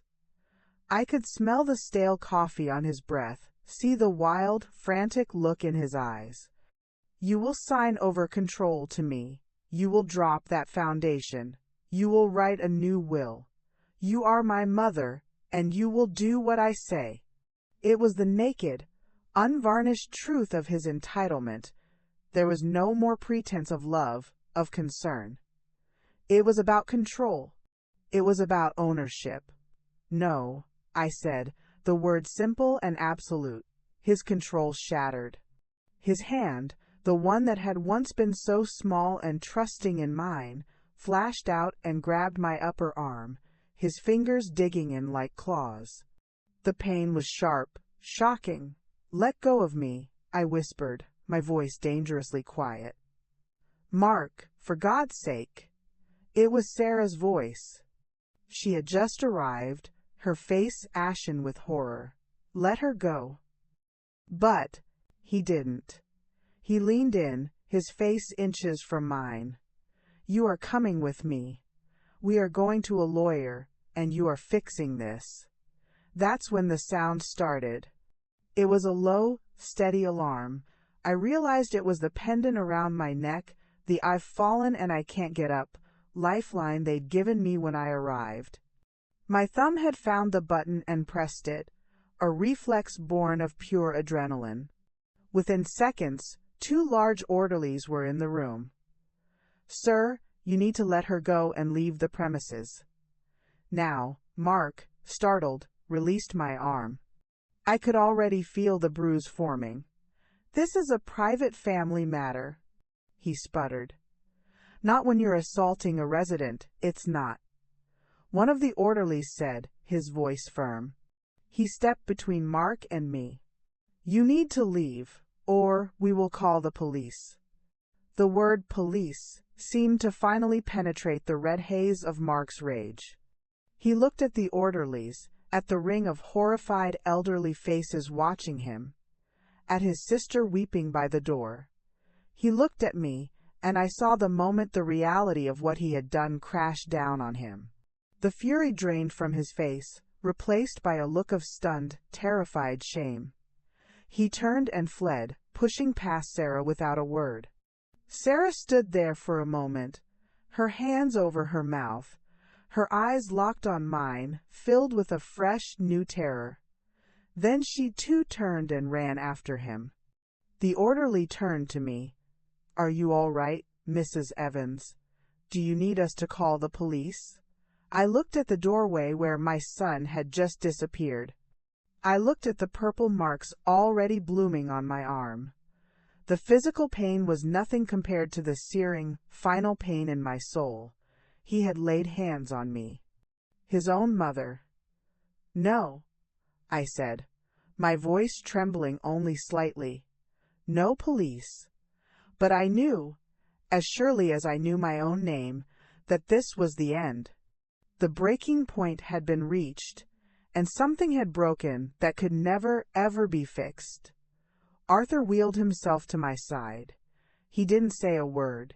He just took my hand, the one that wasn't bruised, and held it. His grip was strong, steady, and full of a shared, sorrowful understanding. The line had been crossed. There was no going back. The war was over. This was the scorched earth.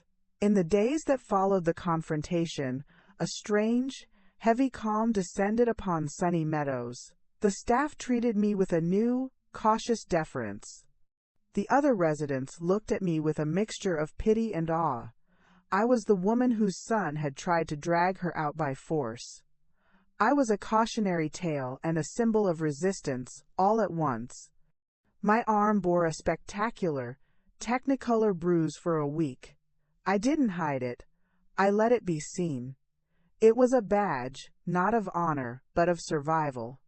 It was the physical proof of the violence that lies beneath, patronizing concern and financial manipulation. Mark and Sarah vanished completely. No calls, no letters. No more desperate, clandestine doctor's appointments. The silence from them was absolute. It was the silence of defeat, of shame, or perhaps just the silence of a final, terrible acceptance. The bridge wasn't just burned, it had been vaporized. Eleanor Vance, upon hearing what happened, was livid. "We should press charges, Ruth. This is assault." I shook my head. "It won't change anything. It would just be more pain, more spectacle. He's lost. He's broken. That is punishment enough." She reluctantly agreed. Instead, she used the incident to strengthen our position further. She had the staff at Sunny Meadows write incident reports, which she added to our ever-growing file. It was another layer of protection, another brick in the fortress around my autonomy. With the immediate threat gone, my life began to transform. The fight had defined me for so long, and now, abruptly, it was over. What was left? I started to focus on the foundation. We held our first official board meeting via video call from my room. Seeing Grace, Clara, Arthur, and Eleanor on the screen, all working together on this project born from my pain, filled me with a purpose I hadn't felt since my children were small. We called it the Evans Foundation for Elder Justice. Our mission was simple: to provide legal resources, advocacy, and support for seniors facing exploitation or involuntary institutionalization. I told my story to the group, not as a tale of woe, but as a case study. We used my experience to shape our priorities. We would fund lawyers like Eleanor. We would create a network of advocacy buddies like Arthur. We would offer emergency respite grants to help people make repairs to their homes, to pay for in-home care, anything to provide an alternative to being forced into a place like Sunny Meadows. It was my redemption. It was the meaning I forged from the wreckage. I also began to plan my exit. Sunny Meadows had been my barracks, my prison, and then my command center. But it was not my home. With the house sale proceeds returned and my own fortune secure, I could go anywhere. But I knew where I wanted to be. Arthur and I started looking at cottages online. We'd sit with my laptop, sipping tea, and he'd point out the practicalities. That one has stairs, a no-go. The garden here is too big for you to manage. This one has a ramp already, good sign. It was a quiet, joyful conspiracy. We found it one rainy afternoon. A small, whitewashed cottage on a quiet lane, with a rambler rose climbing over the porch and a manageable, sunny patch for a garden. It was just a few doors down from Arthur's own house. The Vengeance Village, he'd said with a wry smile, and the name stuck. I put in an offer that day. It was accepted within hours. Telling the staff at Sunny Meadows I was leaving was one of the sweetest moments of my life. The administrator, Mrs. Gable, was flabbergasted. But your care plan, your children. I have no children, I said, the words feeling true and free for the first time. And I will be managing my own care from now on. The day I packed my boxes, it felt entirely different from the day I had arrived. Then, I was being packed away. Now, I was packing for my future. I was taking the photo albums, the casserole dish, the quilt from Grace, the succulent from Clara, and the small collection of books Arthur had given me. I was leaving the generic watercolor print and the sturdy, nondescript dresser behind. On my last morning, I had breakfast with Arthur in the dining hall.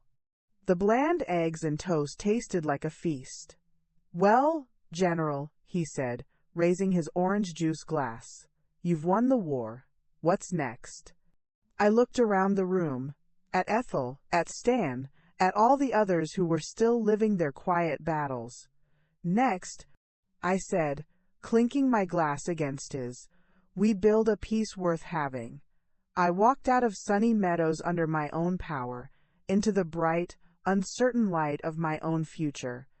The calm, after the storm, was not an emptiness. It was a fertile silence, ready for a new song to be sung. The first sound in my new cottage was the soft click of the door closing behind me. Not the pneumatic sigh of the institutional door at Sunny Meadows, but the solid, resonant click of a door that belonged to me. I stood in the empty living room, sunlight pooling on the bare hardwood floors, and I breathed in the scent of pine cleaner and possibility. It was the most beautiful silence I had ever heard. Moving in was a quiet, joyful affair.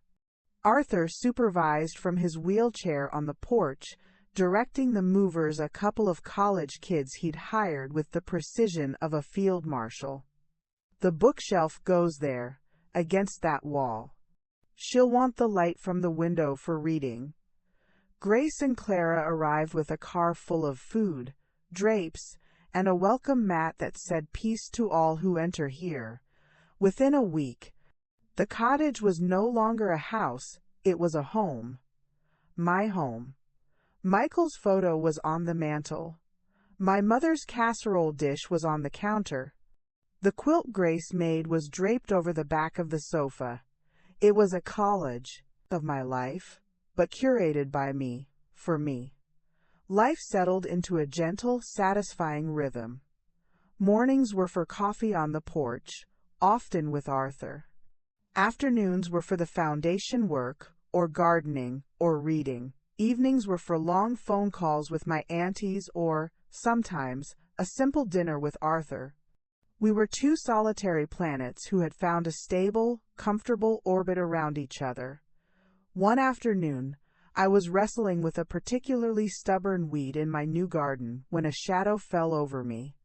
I looked up, squinting into the Sunday. It was Sarah. My heart stopped.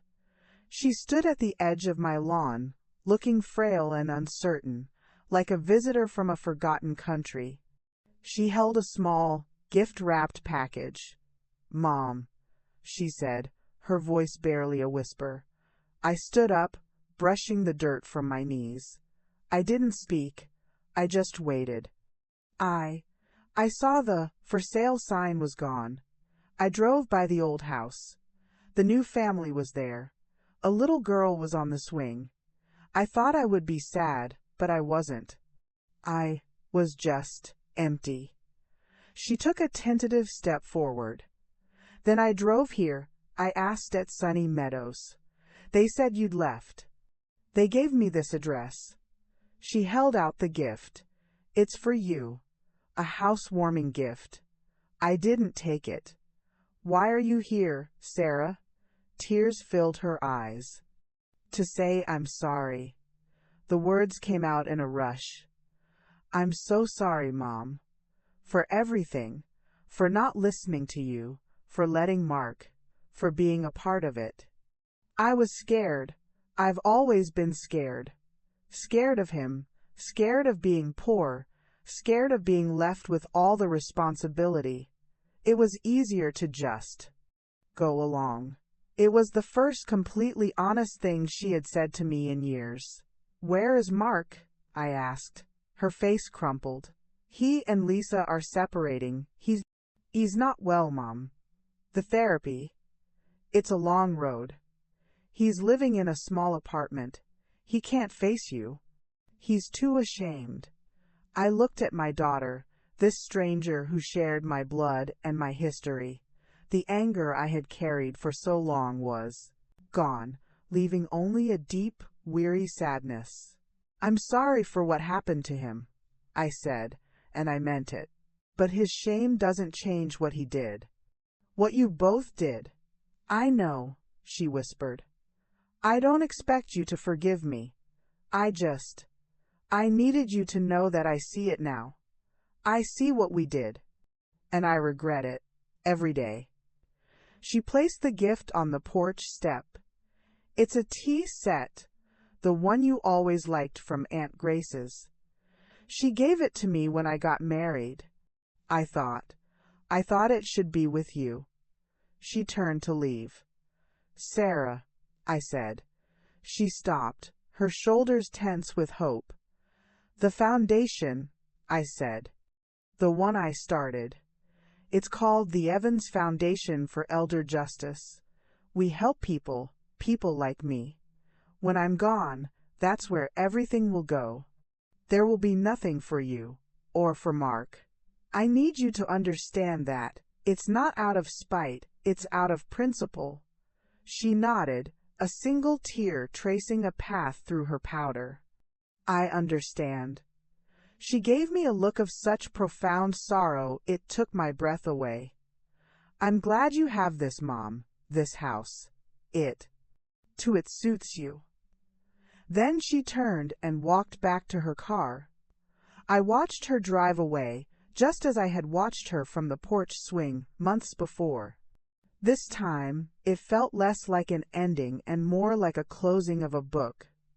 A sad book, but one that was finally finished. I left the gift on the step for an hour before I brought it inside. I unwrapped it. It was the delicate bone china tea set, painted with violets. It was beautiful. I put it in the cupboard. I didn't know if I would ever use it, but I wouldn't throw it away. It was a relic, a reminder of a love that was real, even if the people who carried it had lost their way. The new world was a complicated place. It was full of peace, but it was also etched with the scars of the old one. I had my home, my friends, my purpose. And I had the ghost of my children, not as a haunting, but as a permanent, quiet absence in the room. It was a price I had chosen to pay. And as I looked around my sunny, quiet cottage, I knew, in the deepest part of my soul, that it had been worth it. A year passed in the blink of an eye. A year of quiet mornings and productive afternoons. The Evans Foundation took on its first half-dozen clients, and we helped 2 of them stay in their homes and another secure a fair financial settlement from a grasping nephew. Each small victory felt like a balm on my own old wounds. My life with Arthur was a quiet duet. We were not lovers, but something perhaps more profound, fellow travelers who had found a permanent, comfortable campsite together. We bickered about politics, recommended books to each other, and shared the unspoken understanding of 2 people who had seen the worst of family and had chosen to make a new one. It was on a bright spring morning, while I was pruning the rose bushes, that the pain started. It was a tightness in my chest, a sudden, breathtaking pressure that radiated down my left arm. I stumbled back, clutching at the garden fence. Arthur, who was reading on the porch, saw me immediately. He didn't panic. He wheeled himself down the ramp and was at my side in moments, his phone already in his hand. "Ruth? Can you speak? Nod if it's your heart." I nodded, my vision spotting. "Ambulance is on its way," he said, his voice remarkably calm. He held my hand, his grip firm and steady. "Stay with me, General. The war's over, remember? This is just a minor skirmish."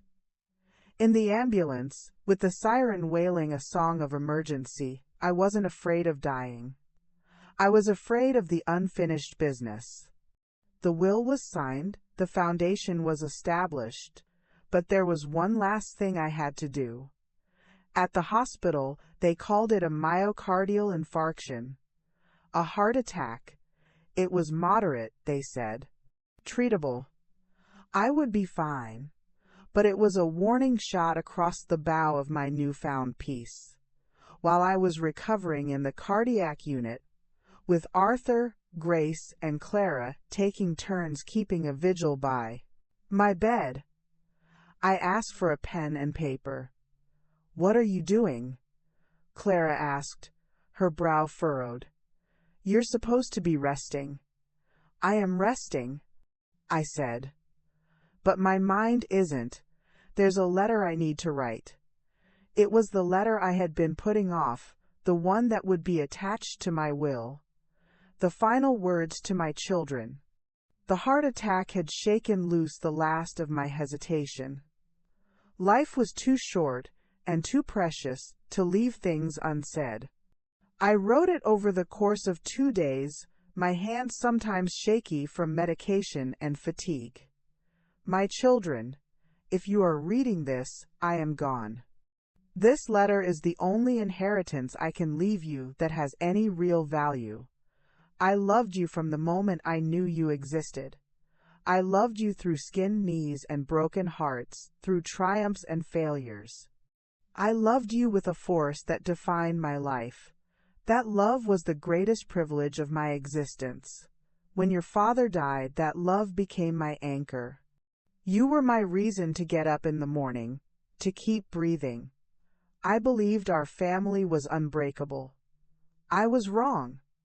You chose to see me not as your mother, but as a burden. You chose to value my house over my home, my money over my memories, your convenience over my comfort. You broke the sacred trust between a parent and a child. You left me in a place of silence, thinking my story was over, but it wasn't. I found a strength I didn't know I had. I found friends who became my family. I found my voice again. I have not written you out of this will out of spite. I have written you out because you taught me a terrible, valuable lesson, that an inheritance is not a right, but a gift, bestowed upon those who honor the legacy of the giver. You dishonored mine. To give you my life's work would be to validate your actions, and I cannot do that.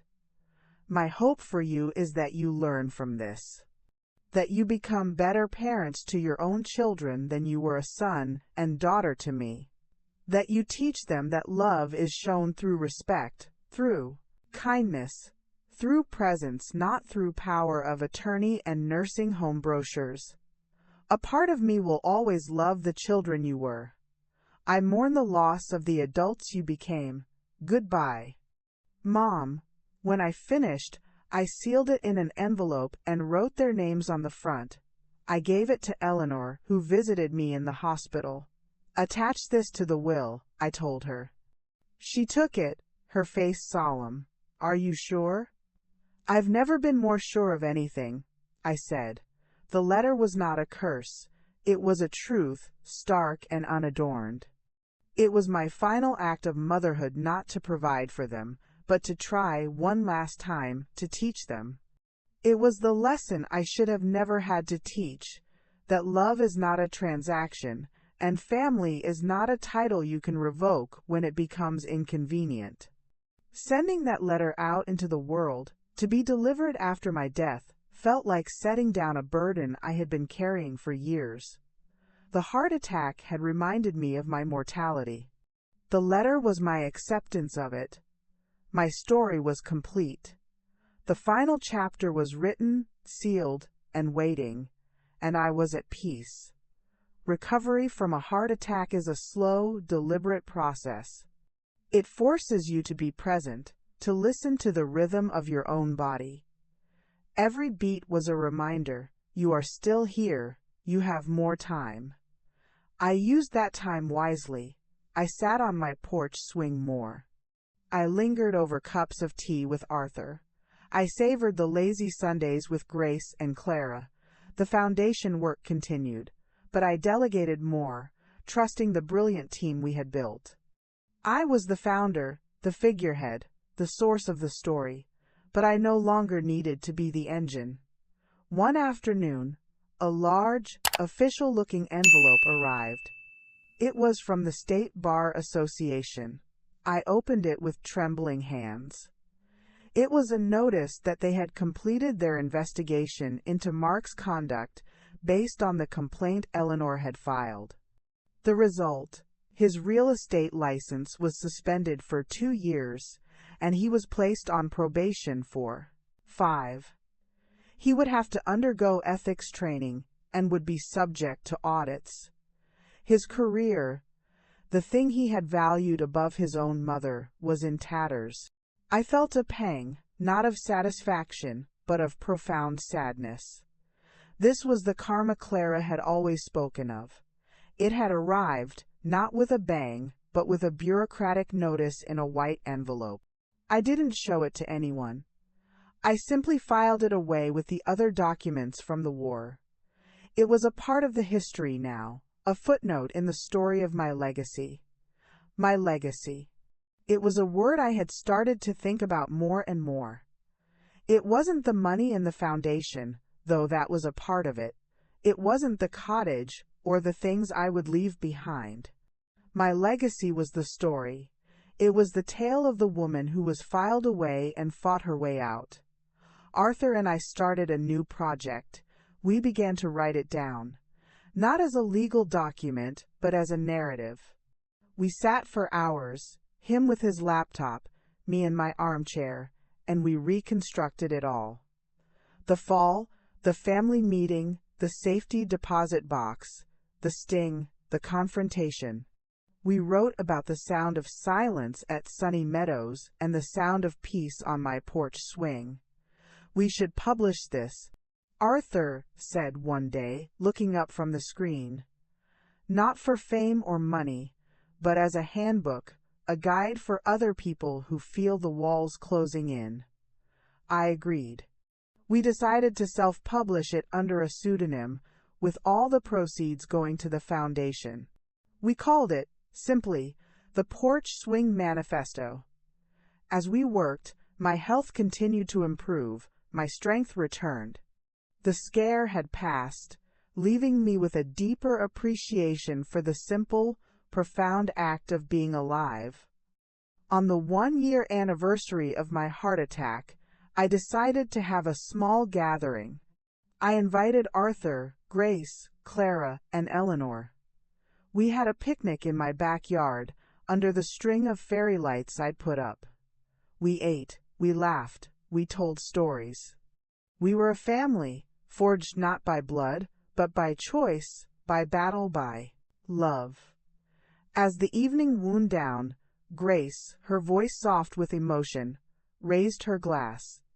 To Ruth, she said, who taught us that it's never too late to start over. To Ruth, Clara echoed, her eyes glistening in the candlelight. Who had the guts to fight back. To Ruth, Eleanor said, a rare, warm smile on her face. My most formidable client. Arthur looked at me, his gaze full of a depth of feeling that needed no words. To the general, he said simply, who won the war and built a lasting peace. I looked around at their faces, these people who had saved me, who had stood by me, who had helped me build something beautiful from the ashes. The legacy wasn't the foundation, or the book, or the money. The legacy was this moment, this circle of love and loyalty. My children left me in a nursing home, I said, my voice clear and strong in the twilight. And I left them out of my will. But you brought me home. You are my inheritance. And I am yours.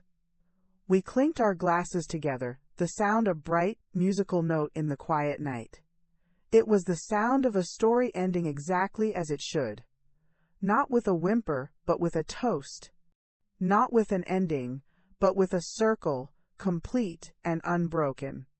The legacy was love. It always had been. I had just needed to find the right family to give it to.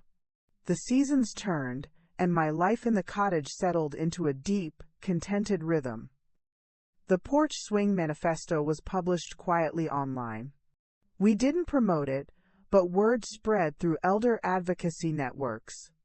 I started receiving emails from strangers, their words hesitant at first, then pouring out in a flood of shared experience. Your story is my story. I thought I was alone. You gave me the courage to call a lawyer. It was humbling. My pain had become a compass for others lost in the same woods. One brisk autumn day, there was a knock at my door. I wasn't expecting anyone. Arthur was at a doctor's appointment, and my aunties were at a church fundraiser. I opened the door to find a young woman standing there, maybe in her late 20s. She had Sarah's eyes. My breath caught. "Grandma Ruth?"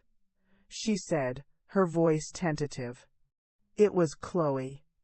Sarah's daughter. My granddaughter. I hadn't seen her since she was a teenager, all sharp angles and sullen silence. Now, she was a woman, poised and nervous. "Chloe," I said, my voice thick with emotion, "please, come in."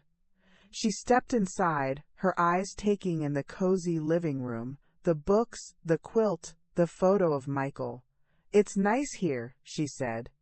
"It feels like you." We sat in the living room, a pot of tea between us on the coffee table. The silence was awkward, laden with years of absence.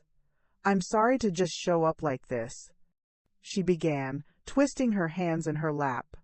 "Mom doesn't know I'm here. She'd be furious." "Why are you here?" I asked gently. She took a deep breath. "I found your book, The Porch Swing Manifesto. A friend in my book club recommended it. She had no idea it was you. I read it in one night. I couldn't sleep. I waited.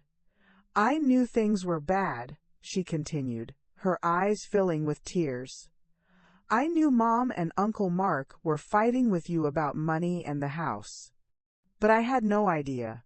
I had no idea it was like that. The nursing home, the lawyer. Uncle Mark grabbing you." She shook her head, a fresh wave of shame washing over her face. "I'm so sorry, Grandma. I was so wrapped up in my own life, in college, in my job. I just accepted their version of things. That you were becoming difficult, that it was for the best. I never questioned it."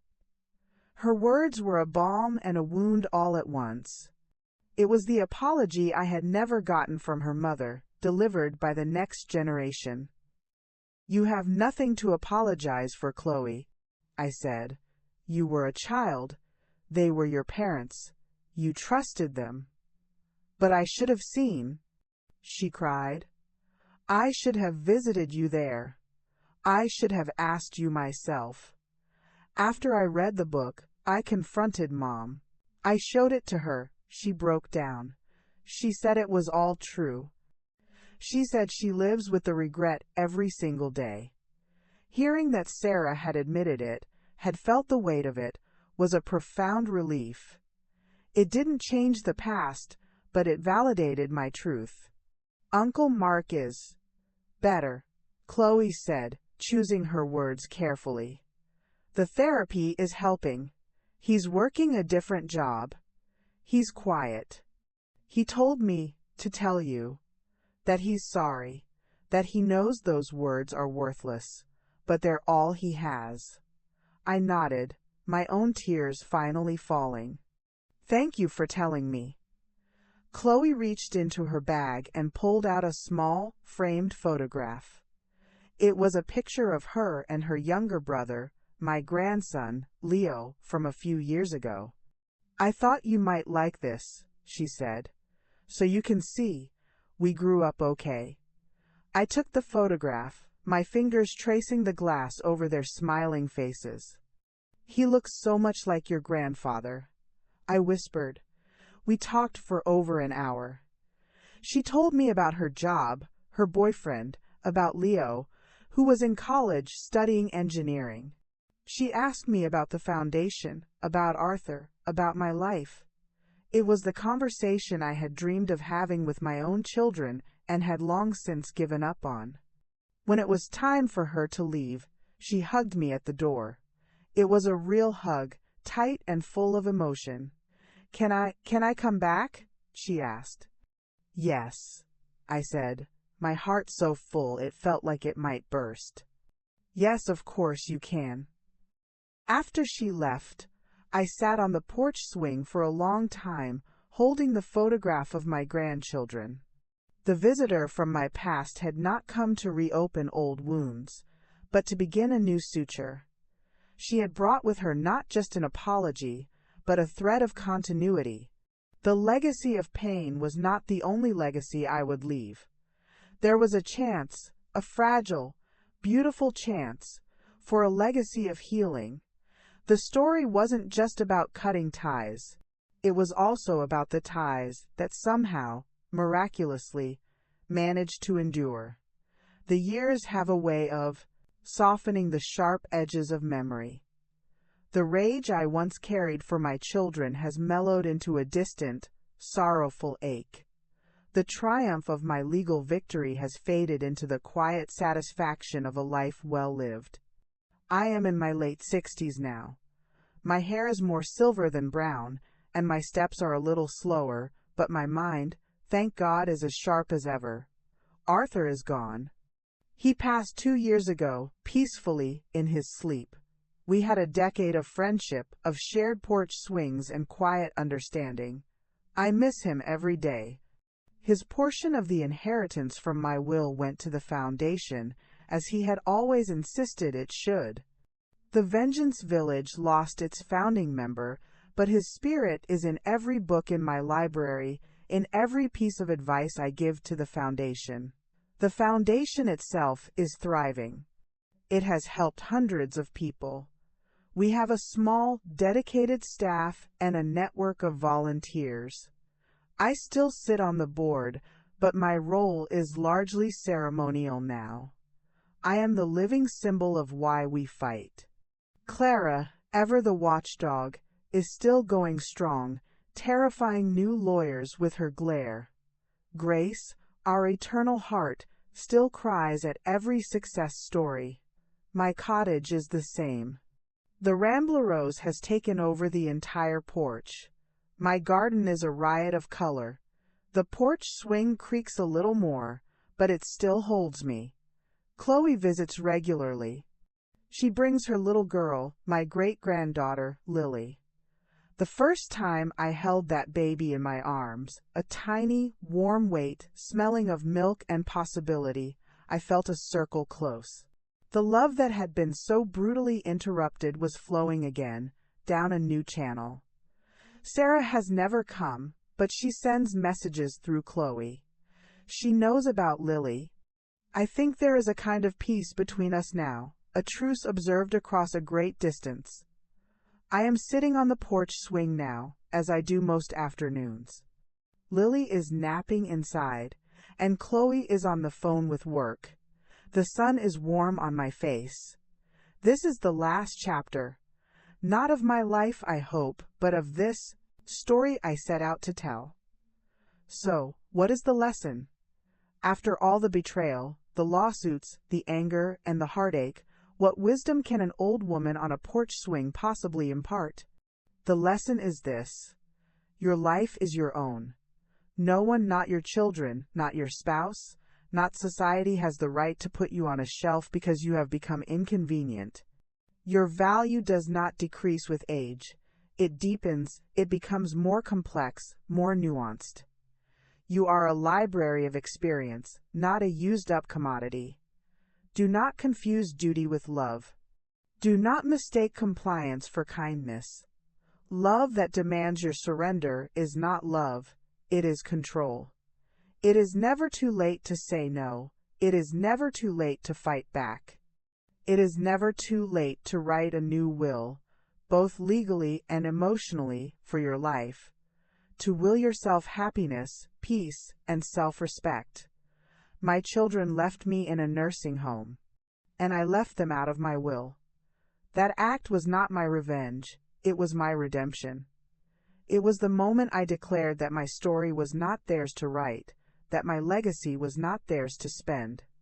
The greatest inheritance you can leave is not money, it is an example of strength, of resilience, of the unshakable belief that you are worthy of love and respect until your very last breath. So, from my porch swing to yours, remember your worth, protect your spirit, build your own ladder, and if anyone tries to take your song from you, you look them in the eye, and you sing it louder. That is the last lesson, the only one that really matters. Now, if you'll excuse me, my great-granddaughter is waking from her nap, and I have a story to read to her. Lily's small, warm body is curled against my side on the porch swing, her head a comforting weight on my arm. She's 4 years old now, a whirlwind of questions and laughter, with eyes the same shade of hazel as her great-grandfather Michael. She is holding the picture book, but it's me she's looking at. Again, G? She pleads, using the name she coined for great-grandma. Tell the story again. Which story, sweet pea? I ask, though I know the answer. There is only one story she ever wants. The brave lady's story, the one who said no and got her own swing. I smile, my heart swelling, with a love so profound it feels like a physical force. This is the story she knows. Not the story of betrayal and lawsuits, but the distilled, child-friendly version, the story of a brave lady who was told she had to live in a quiet, boring place, but who said no, found her friends, and moved to a house with a garden and the best porch swing in the world. All right, I say, closing the book. Once upon a time, there was a brave lady who lived in a big, noisy house full of love. But as time went on, the people in the house forgot how to listen. They thought the brave lady would be happier in a very quiet, very tidy place where everything was safe. But she wasn't happy. Lily interjects, her small brow furrowed. No, she wasn't. I agree. She missed the noise. She missed her garden. So, she decided to be very, very brave. She found some wonderful friends, a wise old man, and two fierce aunties, and together they helped her find a new home. A cottage with a garden she could tend, and a porch with a swing where she could watch the world go by. And she lived happily ever after, Lily prompts, knowing the line by heart. I look out at my garden, at the roses Michael would have loved, at the vegetable patch Arthur helped me plan. I think of the foundation, still quietly doing its good work. I think of Chloe, who will be here soon to pick up Lily, and the tentative, precious thread of connection we've woven. I think of Sarah, whose regret I have finally come to accept as the only apology I will ever receive. The pain is still there, a fossil embedded in the bedrock of my happiness, but it no longer defines me. It is simply a part of my geology, a layer that tells the story of how this particular mountain was formed. Yes, my love, I whisper, kissing the top of her head, breathing in the scent of sunshine and little girl. She lived happily ever after. The circle is not what I thought it would be. It is not the perfect, unbroken ring of a traditional family. It is a mosaic, pieced together from fragments of friendship, chosen family, and a single, resilient thread of bloodline represented by this child in my arms. It is messy, and imperfect, and more beautiful than I could have ever imagined. My children left me in a nursing home. I left them out of my will. And in the space that was created by that terrible, necessary severance, a new world grew, a world of peace, a world of purpose. A world where I am not a mother, or a victim, or a plaintiff, but simply Ruth. The woman on the swing. The story is told. The lesson is learned. The circle is complete. The light is fading now, painting the sky in strokes of orange and purple. Lily is gone, collected by her mother, the cottage quiet once more except for the gentle creak of the swing. This is my favorite time of day. The day is done, its battles fought, its small joys collected and stored away like treasures. I am Ruth. I am 53 years old. There is no use denying it. My hands are mapped with veins and spots that were not there a decade ago. But they are strong hands. They have held children, kneaded bread, planted gardens, and signed the document that set me free. I think of Michael often, not with the sharp grief of the early years, but with a warm, enduring fondness. I feel his presence here, not as a ghost, but as a memory so deeply woven into my being that he is a part of the very air I breathe. He would love this porch. He would love the silence, broken only by the crickets and the rustle of leaves. He would be proud of me. I know it as surely as I know the sun will rise tomorrow. The story I set out to tell is finished. It was a story of betrayal, yes, of a fight for survival, but as I sit here in the growing twilight, I realize it has become a different story altogether.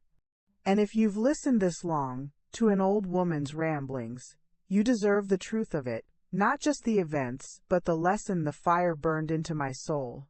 This is what I learned. This is Ruth's lesson. It's a simple lesson, really. So simple we forget it every day. We spend our lives building cages for ourselves, out of duty, out of fear, out of a desperate desire to be loved. We hand the keys to our children, our spouses, our friends, and we pray they won't lock the door. My lesson is this: you must be your own keeper. You must hold your own keys. For so long, I thought love was about sacrifice, about folding yourself up smaller and smaller to fit into the lives of others. I thought being a good mother meant having no boundaries, that the ultimate act of love was to disappear when I was no longer convenient. I was wrong. Love is not a surrender. Love is a fortress you build together, where everyone is safe inside. What my children asked for wasn't love, it was capitulation. They didn't want a mother, they wanted a problem they had solved. The second part of the lesson is this: it is never too late to take your keys back. I was 53. I was in a nursing home. I had a broken wrist and a broken heart. Everyone, including a part of me, thought it was over. That I was too old, too weak, too defeated to start a new story. But darling, you are never too old to become who you were meant to be. The world will try to tell you that you are a photograph, frozen in time, your story already written in the albums of your past. Don't you believe it? You are a river, constantly moving, changing course, carving new canyons, even at 53, even at 73. Even on your last day on this earth, you have the power to choose your next thought, your next word, your next act of defiance. Taking my keys back was the most terrifying and the most liberating thing I have ever done. It cost me everything I thought defined me. It cost me my identity as Mark and Sarah's mother. But in that terrifying, empty space, I found myself. Just Ruth. Not someone's mother, not someone's wife. Just me. And I discovered that just me was enough. She was strong. She was smart. She was worthy of a life of her own making. The final part of the lesson is about legacy. Your true legacy isn't what you leave for people, it's what you leave in them. I'm not leaving my children money. I'm leaving them a lesson, seared into their lives by the fire of their own actions. I am leaving them the story of a woman they could not break. I hope, I pray, that one day that story will mean more to them than any check I could have written. For my granddaughter, Chloe, and my great-granddaughter, Lily, I am leaving a different legacy. One of strength. A story they can point to and say, "See? See what she did? You can be brave too." And for all of you listening, if you take nothing else from my long tale, take this feeling you have right now. That's simmering in your blood. That is your power. That is your voice, telling you that you deserve more than the cage they're building for you. Do not be afraid of the silence on the other side of leaving. Yes, it is quiet at first. The silence after the slammed door is deafening. But then, you start to hear your own heartbeat again. You start to hear your own thoughts. And soon, you will learn to sing your own song, and that song will be the most beautiful thing you have ever heard. So, be your own keeper, hold your own keys. It is the bravest, most loving thing you will ever do for yourself, and for everyone who truly loves you. Now, if you'll excuse me, the moon is rising. The swing is still creaking. And my own company has never been better. Good night, my dear listeners. And remember your worth. Up next, 2 more incredible stories are waiting for you right on your screen. If you enjoyed this one, you won't want to miss these. Just click to watch and don't forget to subscribe.